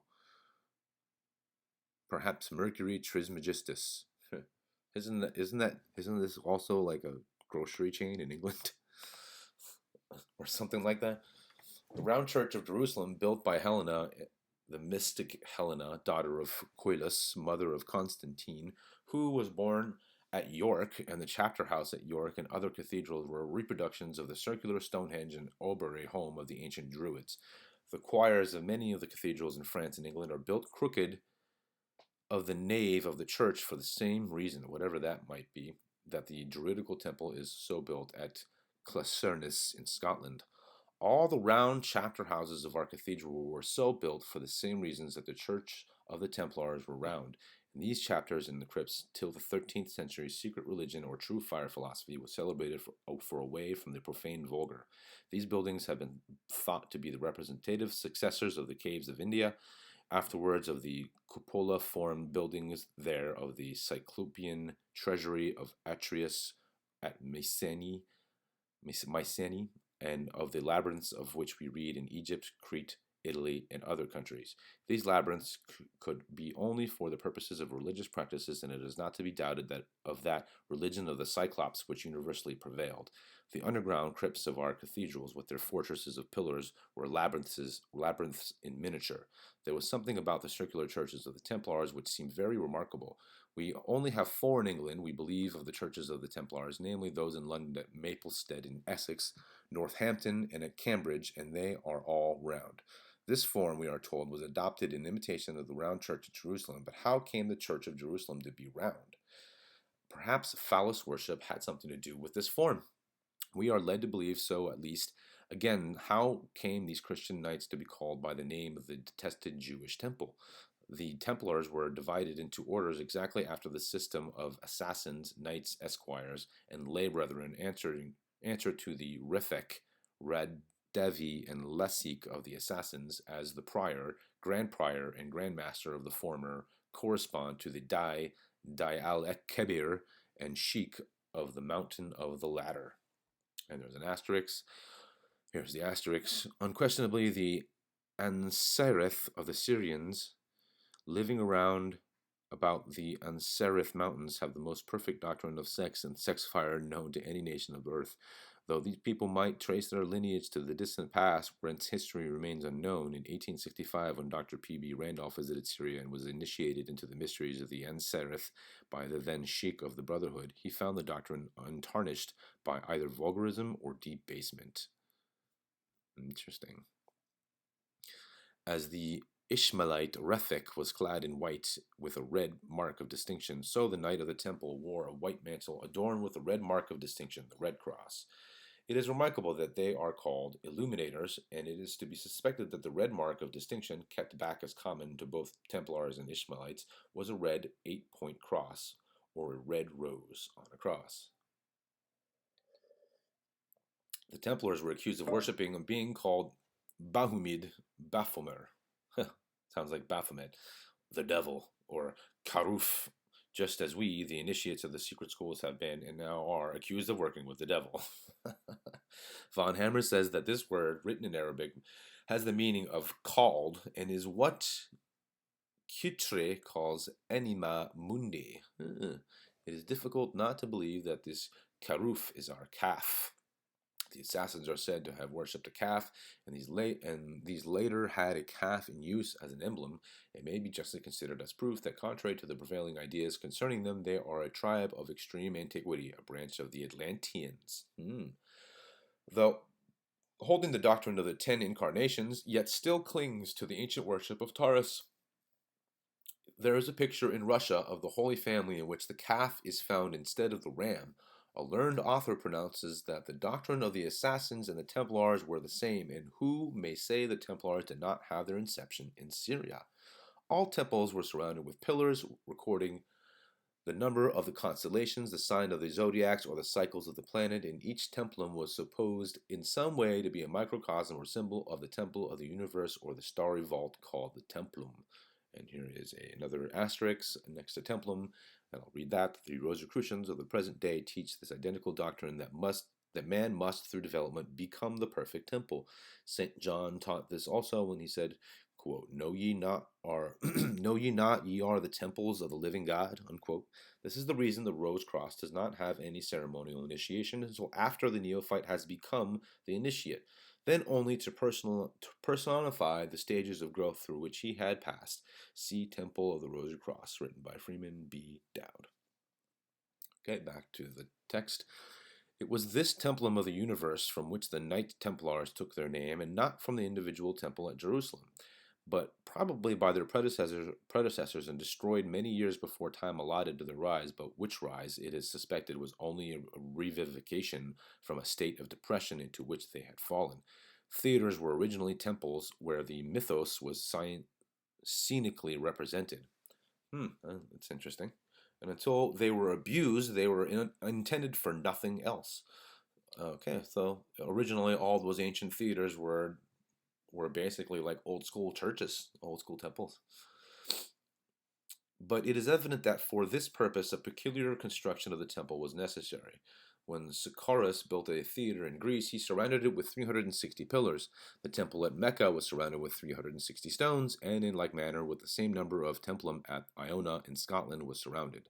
The Templars were nothing but one branch of the secret schools of that age, from whence sprang Masonry, a branch to which the care of some peculiar part of the temple was entrusted. There is a probability that the name of the Templars was only another name for the Chassidians. In the western part of Asia, in the beginning of the 12th century, the sect or religious tribe called Ishmaelites or Batanians or Assassins rose. The quote-unquote assassins were first noticed in the Western world with their chief Hakem Bermrilla or Hakem Biamrilla, who was held up in Syria as the 10th avatar, or as it is assumed, incarnation. His ideas of God were very refined. The first of the creatures of God, the only production immediate of his power, was the intelligence universelle, which showed itself at each of the manifestations of the divinity on earth by means of this minister. All creatures were made. He was the mediator between God and man. This intelligence universelle is the Logos, Rassier, or Aviatar. It would seem probable that the followers of Bermurilla were originally endorsers of Taurus, or the calf or calves, which they continued to mix with other doctrines of Buddha. It must be remembered that this worship of the calf is not to be taken in its literal sense, but is only a symbol of the Lamb, or Christos, the hidden, living fire indwelling in all men and coming from God, love. Chaldean implies Sabian, and there's an asterisk here. Chaldean implies Sabian, period. And the asterisk, another sect of fire worshippers or fire philosophers. The word Chaldean is a corruption of the word Chazdim, which this is the most clearly the same as Kolida and Colchida and Colchis of Asia as the Colidae and Coldes of Scotland. How about that? Now all this and the circumstances relating to the Chaldees, often called mathematici, to the assassins, the Templars, the Manichaeans, etc., being considered the name of the assassins, or Hassasians, or Assanites, or Chassians, or Alchashisin, will not be thought unlikely to be corruption of Chazdim, and to mean Chaldees or Coldes, and possibly connected with the Templars. We can thus trace them in no other way when the Arabic emphatic article al is taken from this hard-working al-Chashishin is the Chashishin. The assassins were also called Drusus, or Druisians. Druids, huh? The learned author of the Celtic Druids state that he has proved these Druids to be both Druids and Coldes. In all the accounts of the assassins, they are said to have existed in the East in considerable numbers. B. de Tudela states he found these numerous not far from Samarkand or Balkh, and also described many tribes of what he calls Jews, not Jews. It'll more than likely actually not be Jews, but Phoenicians. Okay, because they're very close to each other and had been long before any Hebrews came to that area.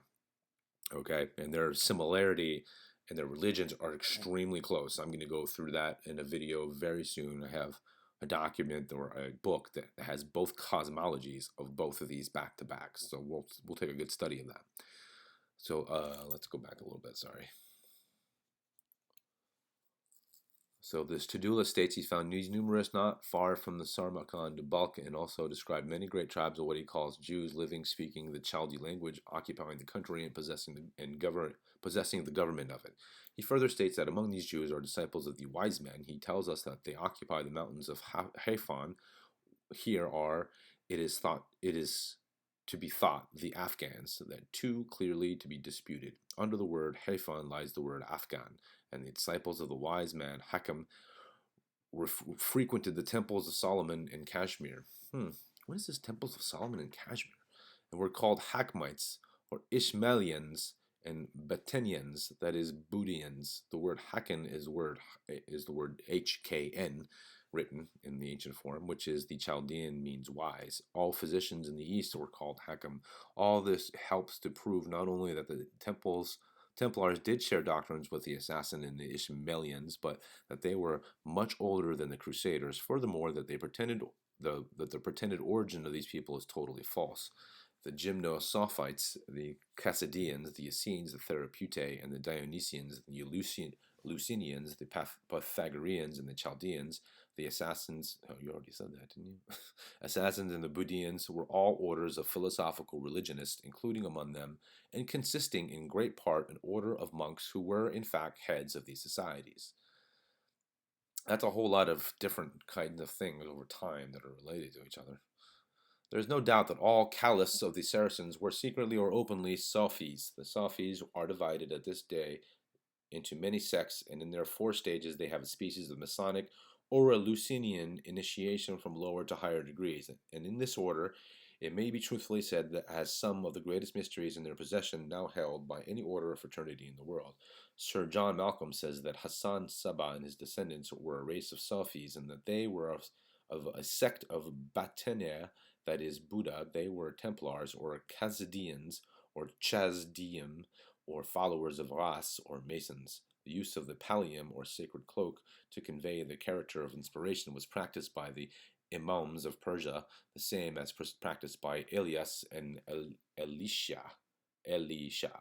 This is continued by their followers to this day. When a person is admitted to the highest degree, he will receive the investiture with the pallium and the samach. When the Grand Signior confers honor on a person, he gives him a pelsi, a pall, a plat, a sacred cloak, a remnant of the old form. From this comes the word palls at our funeral. One of the names which excites the greatest curiosity as its meaning of the chief of the assassin was, quote, Old Man of the Mountain, unquote, Senex de Montibus. Boudoir of Scotland was called, quote, Old Man, and Buddha in India means old man. The opinion that the assassins were Buddhists receives confirmation in part from the idea that he reckoned as a representative of the ancient days, quote unquote. The representative idea or form or figure by which the prophet speaks of the divine intelligence, quote unquote, ancient of days, whose hair was wool of white color, but in Persian, according to Sir John Malcolm, the word Sophie means both wisdom and wool. It is possible that from this idea we obtain the white goats' hair cloaks from the Albanians, with their, quote, snowy semis and their shaggy capote, unquote. The white burnous of the Moors, the white robes of the Carmelites, nay, the sacred acceptation and supposedly enchanted value of the color white generally. Now, the white robes of the Carmelites is going to come back in a future thing here, okay? Because the Carmelites are also part of the Therapeutae, the Therapeutae Essenes, and that is the same group of Essenes that Jesus comes from, which is not Jewish, it's actually Phoenician, and I will be showing that in the near future.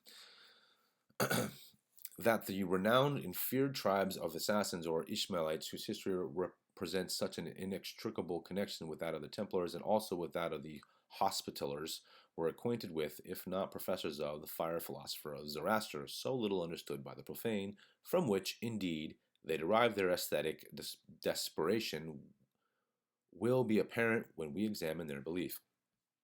What was really the object of worship of the Knights Templars. In their secret synods, none but the initiate can know.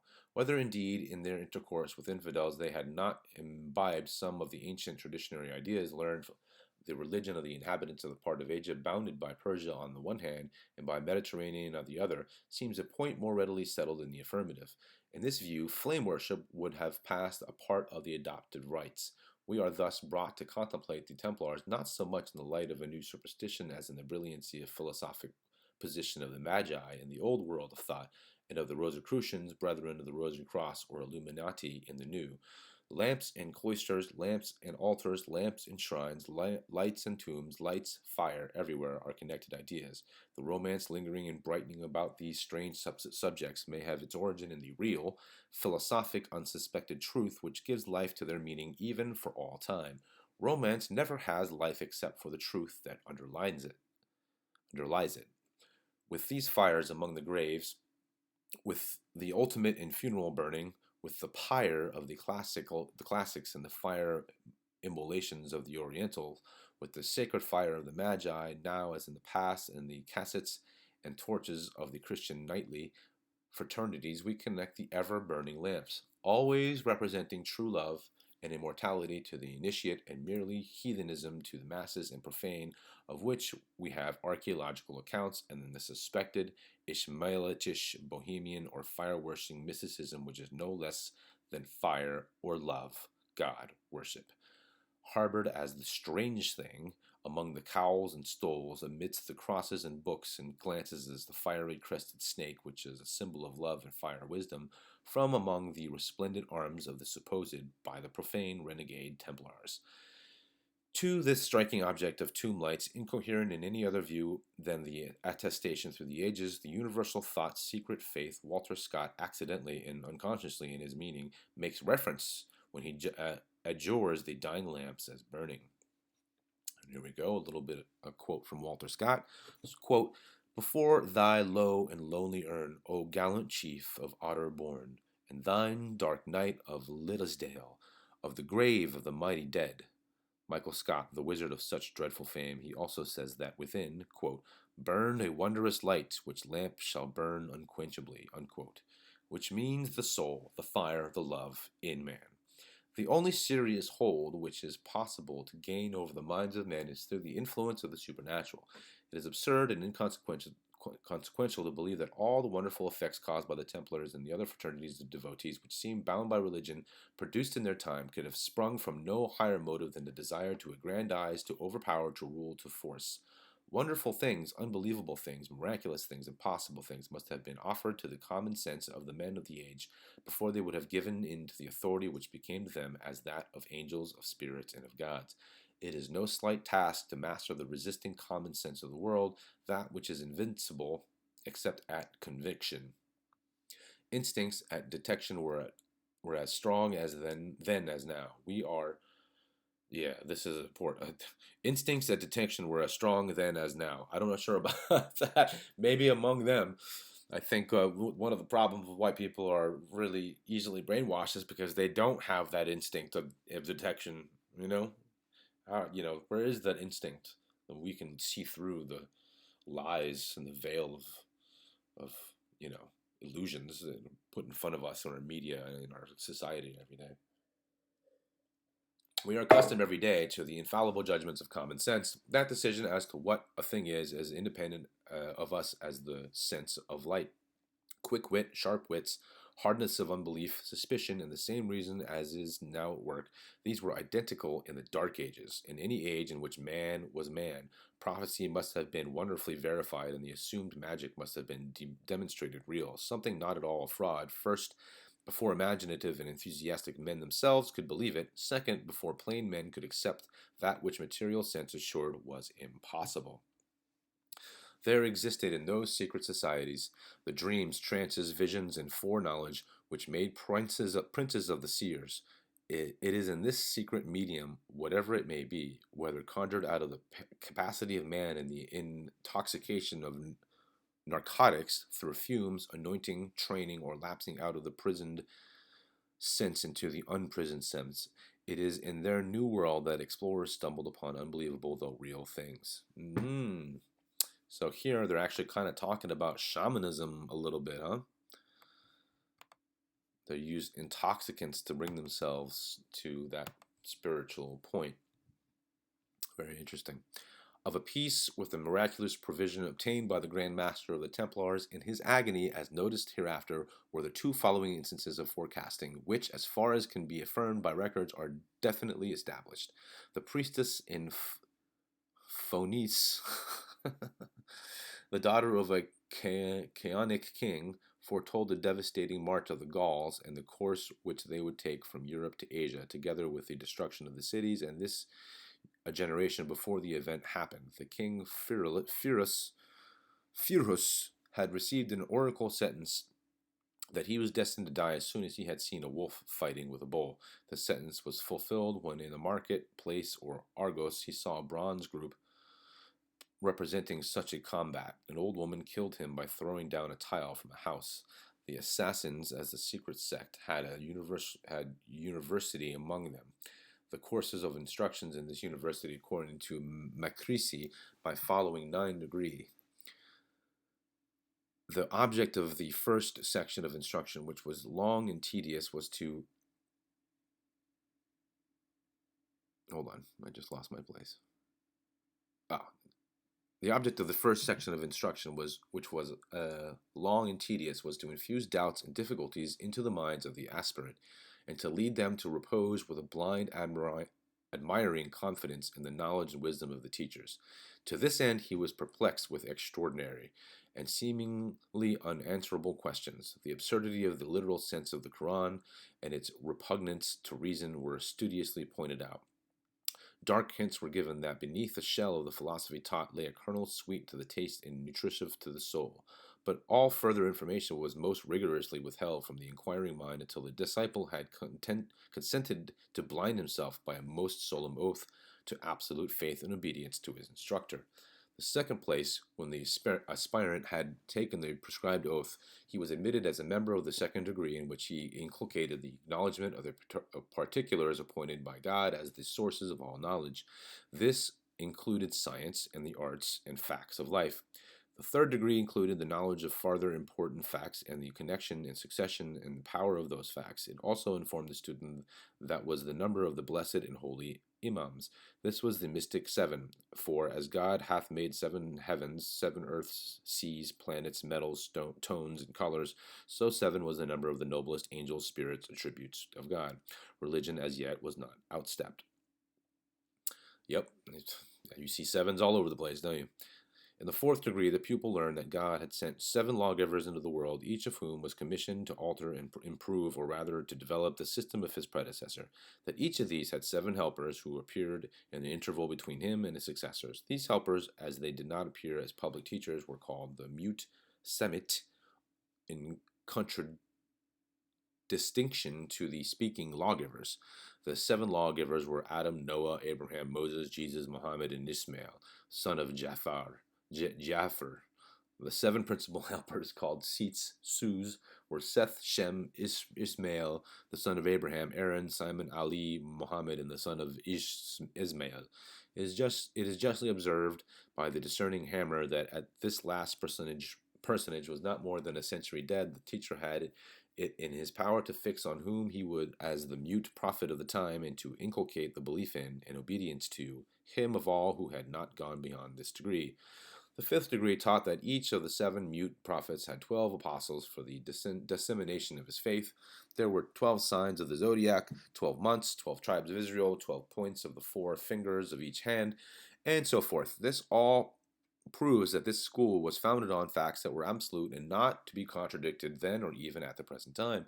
In the 6th degree, this disciple, being carefully led thus far, and in his mind duly prepared for what followed, the Quran and the precepts contained in that book of authority were once more brought under consideration, and he was told that all the positive portions of the religion, all the facts of faith, must be subordinated to the laws of nature and reconciled to the lights of philosophy, or be rejected as perhaps necessary to the comprehension, thought intrinsically worthless. In fact, man herein was thrown back upon nature and taught to discover the exterior influences alone in it. Then succeeded for a long space of time instructions in the system of Aristotle, When considered fully qualified, the scholar was admitted to the seventh degree, in which knowledge was imparted in the mystic pantheism, which is held and taught by the sects of the Sufis, or I would say the Sufis, right? And interestingly enough, out of all the different sects of Islam, the Sufis are the ones that you never see involved in terrorism or a bunch of these other crazy things where you see them getting to, militia groups or whatever else. They're the only ones. And as a matter of fact, in Egypt, they've been bombed numerous times by other people of their own religion. So it's, and from what I understand of Sufis, because I've known a few people who were Sufis, this is the most mystical side of Islam right here. So it sort of makes sense that they're including them as this part of this. Von Hammer argues an identity between the two orders, as he styles them, is the Ishmaelites and the Templars from the similarity of their address, their internal organization, and their secret doctrine. The color of the caliphs of the house of Umayyah was white, hence the house of Abbas and their contest with them adopted black as their distinguishing hue. The Hassan Sabah, when he formed the institution of the Fedavi, or the devoted to death, assigned them a red girdle or cap. The mantle worn by the members of the hospital was black. The last Grand Master of the Templars, Jacques de Molay, together with his companion Guy, brother of the Dauphin of Auvergne, was brought forth and placed upon a pile erected upon that point of the islet of the Seine at Paris, where afterward was erected the statue of Henry IV. It was the day of March the 19th, as it is stated by the historians in 1314, two unfortunate Templars suffered with constancy to the last, asserting their innocence of the things with which they were accused. The spectators wept and shrieked at the spectacle of their sacrifice. During the night, their ashes were gathered up and to be preserved as relics. Molay, ere he expired, summoned Clement the Pope, who had pronounced the bull of abolition against the order and had condemned the Grand Master to the flames, to appear within 40 days before the Supreme Eternal Judge, and Philip to some awful but just tribunal within the space of a year. Both predictions. Okay, so he expired. He summoned Clopa. Okay. All right. So to appear within 40 days before the Supreme Eternal Judge, and Philip to be to the same awful but just tribunal within the space of a year. So he's saying that Clement and Philip were both going to die at these specific times. Both predictions were fulfilled, and thus was justice meted out. The pontiff did actually die of a colic on the night of the 19th of the following month. More dreadful still, the church in which his body was deposited in state took fire, the flames spread, and the corpse of Clement was half consumed. The king, before the year had elapsed, by an accidental fall from his horse, suffered such injury that he died. The fulfillment of these two prophecies showed to what knowledge the master of the order had achieved and produced marvelous effect. The unfortunate Templars were justly regarded as martyrs. We know that the general, nay, the universal belief to the contrary, that the order of the Knights Templars, in certain forms, has continued down to the present day. The King of Portugal and his dominions formed the Order of Christ out of the Templars. The Freemasons were also connected with the ancient Templars, and there is a society bearing the name of the Brethren of the Temple, whose chief seat is at Paris, and its branches extended to various countries into England. Jacques de Molay, in the year 1315, in anticipation of his speedy martyrdom, appointed Johannes Marcus Lormenius to be his successor in his dignity, and there has been an unbroken, though secret, succession of the Grand Masters down to the present time. That the secret doctrines of the Templars were partaken of by the Knights of the Order of St. John of Jerusalem, we also have proof. And the Knights of the Order of St. John are also known as the Knights of Malta in the future. Consequently, they were the Knights of Malta were officially called the Knights of Malta starting in 1530. Not too long before the flood of Rome and the St. Felix flood, and when everything started to go, topsy-turvy around the world. Signor Rossetti, who possessed a very intimate acquaintance with the history of the Hospitallers, maintains stoutly that there is much in common between the doctrines taught in the higher grades of Freemasonry, more also that has been lost, and the views, formulae, and fashions of the Order of the Temple. True Masons who appreciate the spirit of their fraternity as well as the rituals know that Masonry, at least in part, sprang from the Templars. No matter, even if, and they definitely claim that they don't come from them, but I think a part of them certainly does.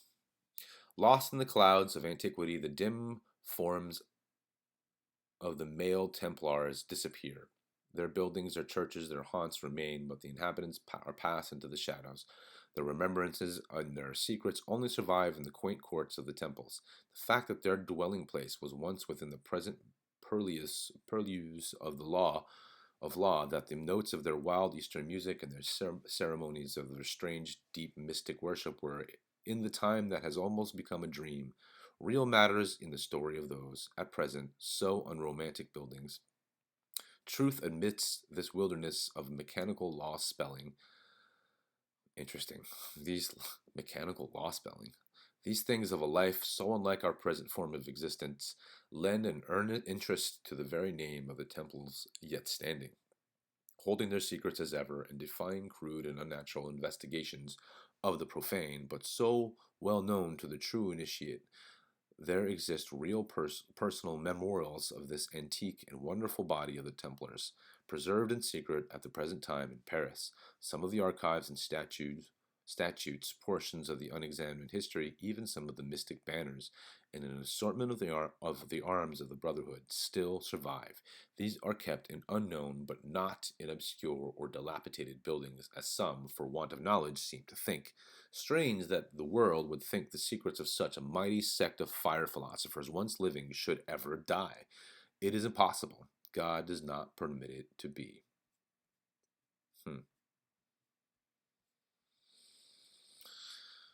Fascinating.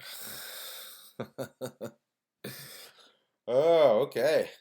So, guys, we are getting down to the end of this book here. I think we have only 30 pages left. So, I'll be back tomorrow. And we'll finish this thing. The next chapter seems to be pretty interesting, though. Huh? Let's see here. How many pages we got?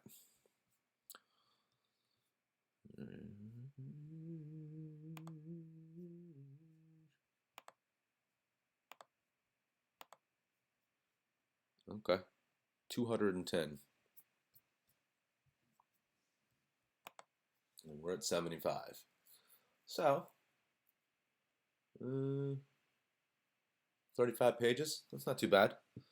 I think I read at least that today, so I'll try to do that in one go tomorrow. But yeah, tomorrow will be Atlantis, its beauty, and its fall. Pretty interesting. Talking about the Aryan race and all that kind of stuff. Now, I have a whole other book,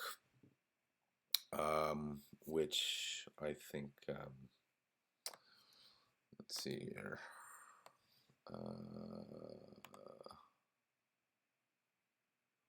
Let's see if I can find what I'm looking for.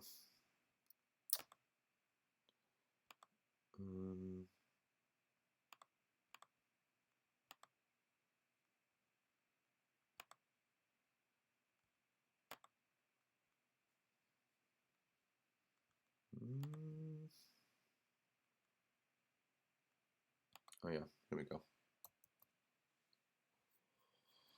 So this one is going to be an interesting book. Our Story of Atlantis, written down by the quote-unquote Hermetic Brotherhood by W.P. Phelan, M.D., author of 3 Sevens, Healing, Causes and Effect, Love, Sex, and Immortality, etc. 1903. And as you can see, the wings here, the snake eating its own tail, the quaternity, all that stuff. I read this book already. It's pretty interesting book. I think we're gonna go through this one pretty quick, but it's different. It's kind of a wild book to tell you the truth. But it's like another 200 pages, something like that. So, but yeah, the typeface is much bigger. So yeah, that'll be related directly to this, because this guy, he actually references the author of that book that I just showed to you guys. So yeah. That'll be so we'll do part 6 tomorrow, and we'll finish up the philosophy of fire. And I gotta say, it's been a really interesting read. We've definitely gotten a lot of really interesting clues for stuff that I'm going to be bringing for you guys to the future, because there's definitely some truth that we're going to be pulling out of the aether, as they say in this book. Because in the last 6 months to a year and a half, I've been digging up stuff. And not even, it just kind of comes to me. I'm doing other research, and then other things fall right into my lap. So I'll probably do like a little intro, or like a trailer video explaining what some of these new projects are going to be. So just give you guys a heads up, because you're definitely going to want to stay tuned and keep subscribed. And speaking of which, if you like the video, please hit the like button, subscribe, hit the little bell notification, and put it to all so you get all the notifications. And I know these videos are long, but these are essentially audiobooks that I'm creating for my audience. And for anybody who wants to really just sit down and listen to some of these old books, and believe what you want. I'm not telling anybody that this is what it is or whatever else. Like, I have my own perspective on these things, and I expect you to have your own as well. And so, take it as you will. And much love to all you guys. And I will see you tomorrow for the final installment of the Philosophy of Fire Part 6. Have a great day.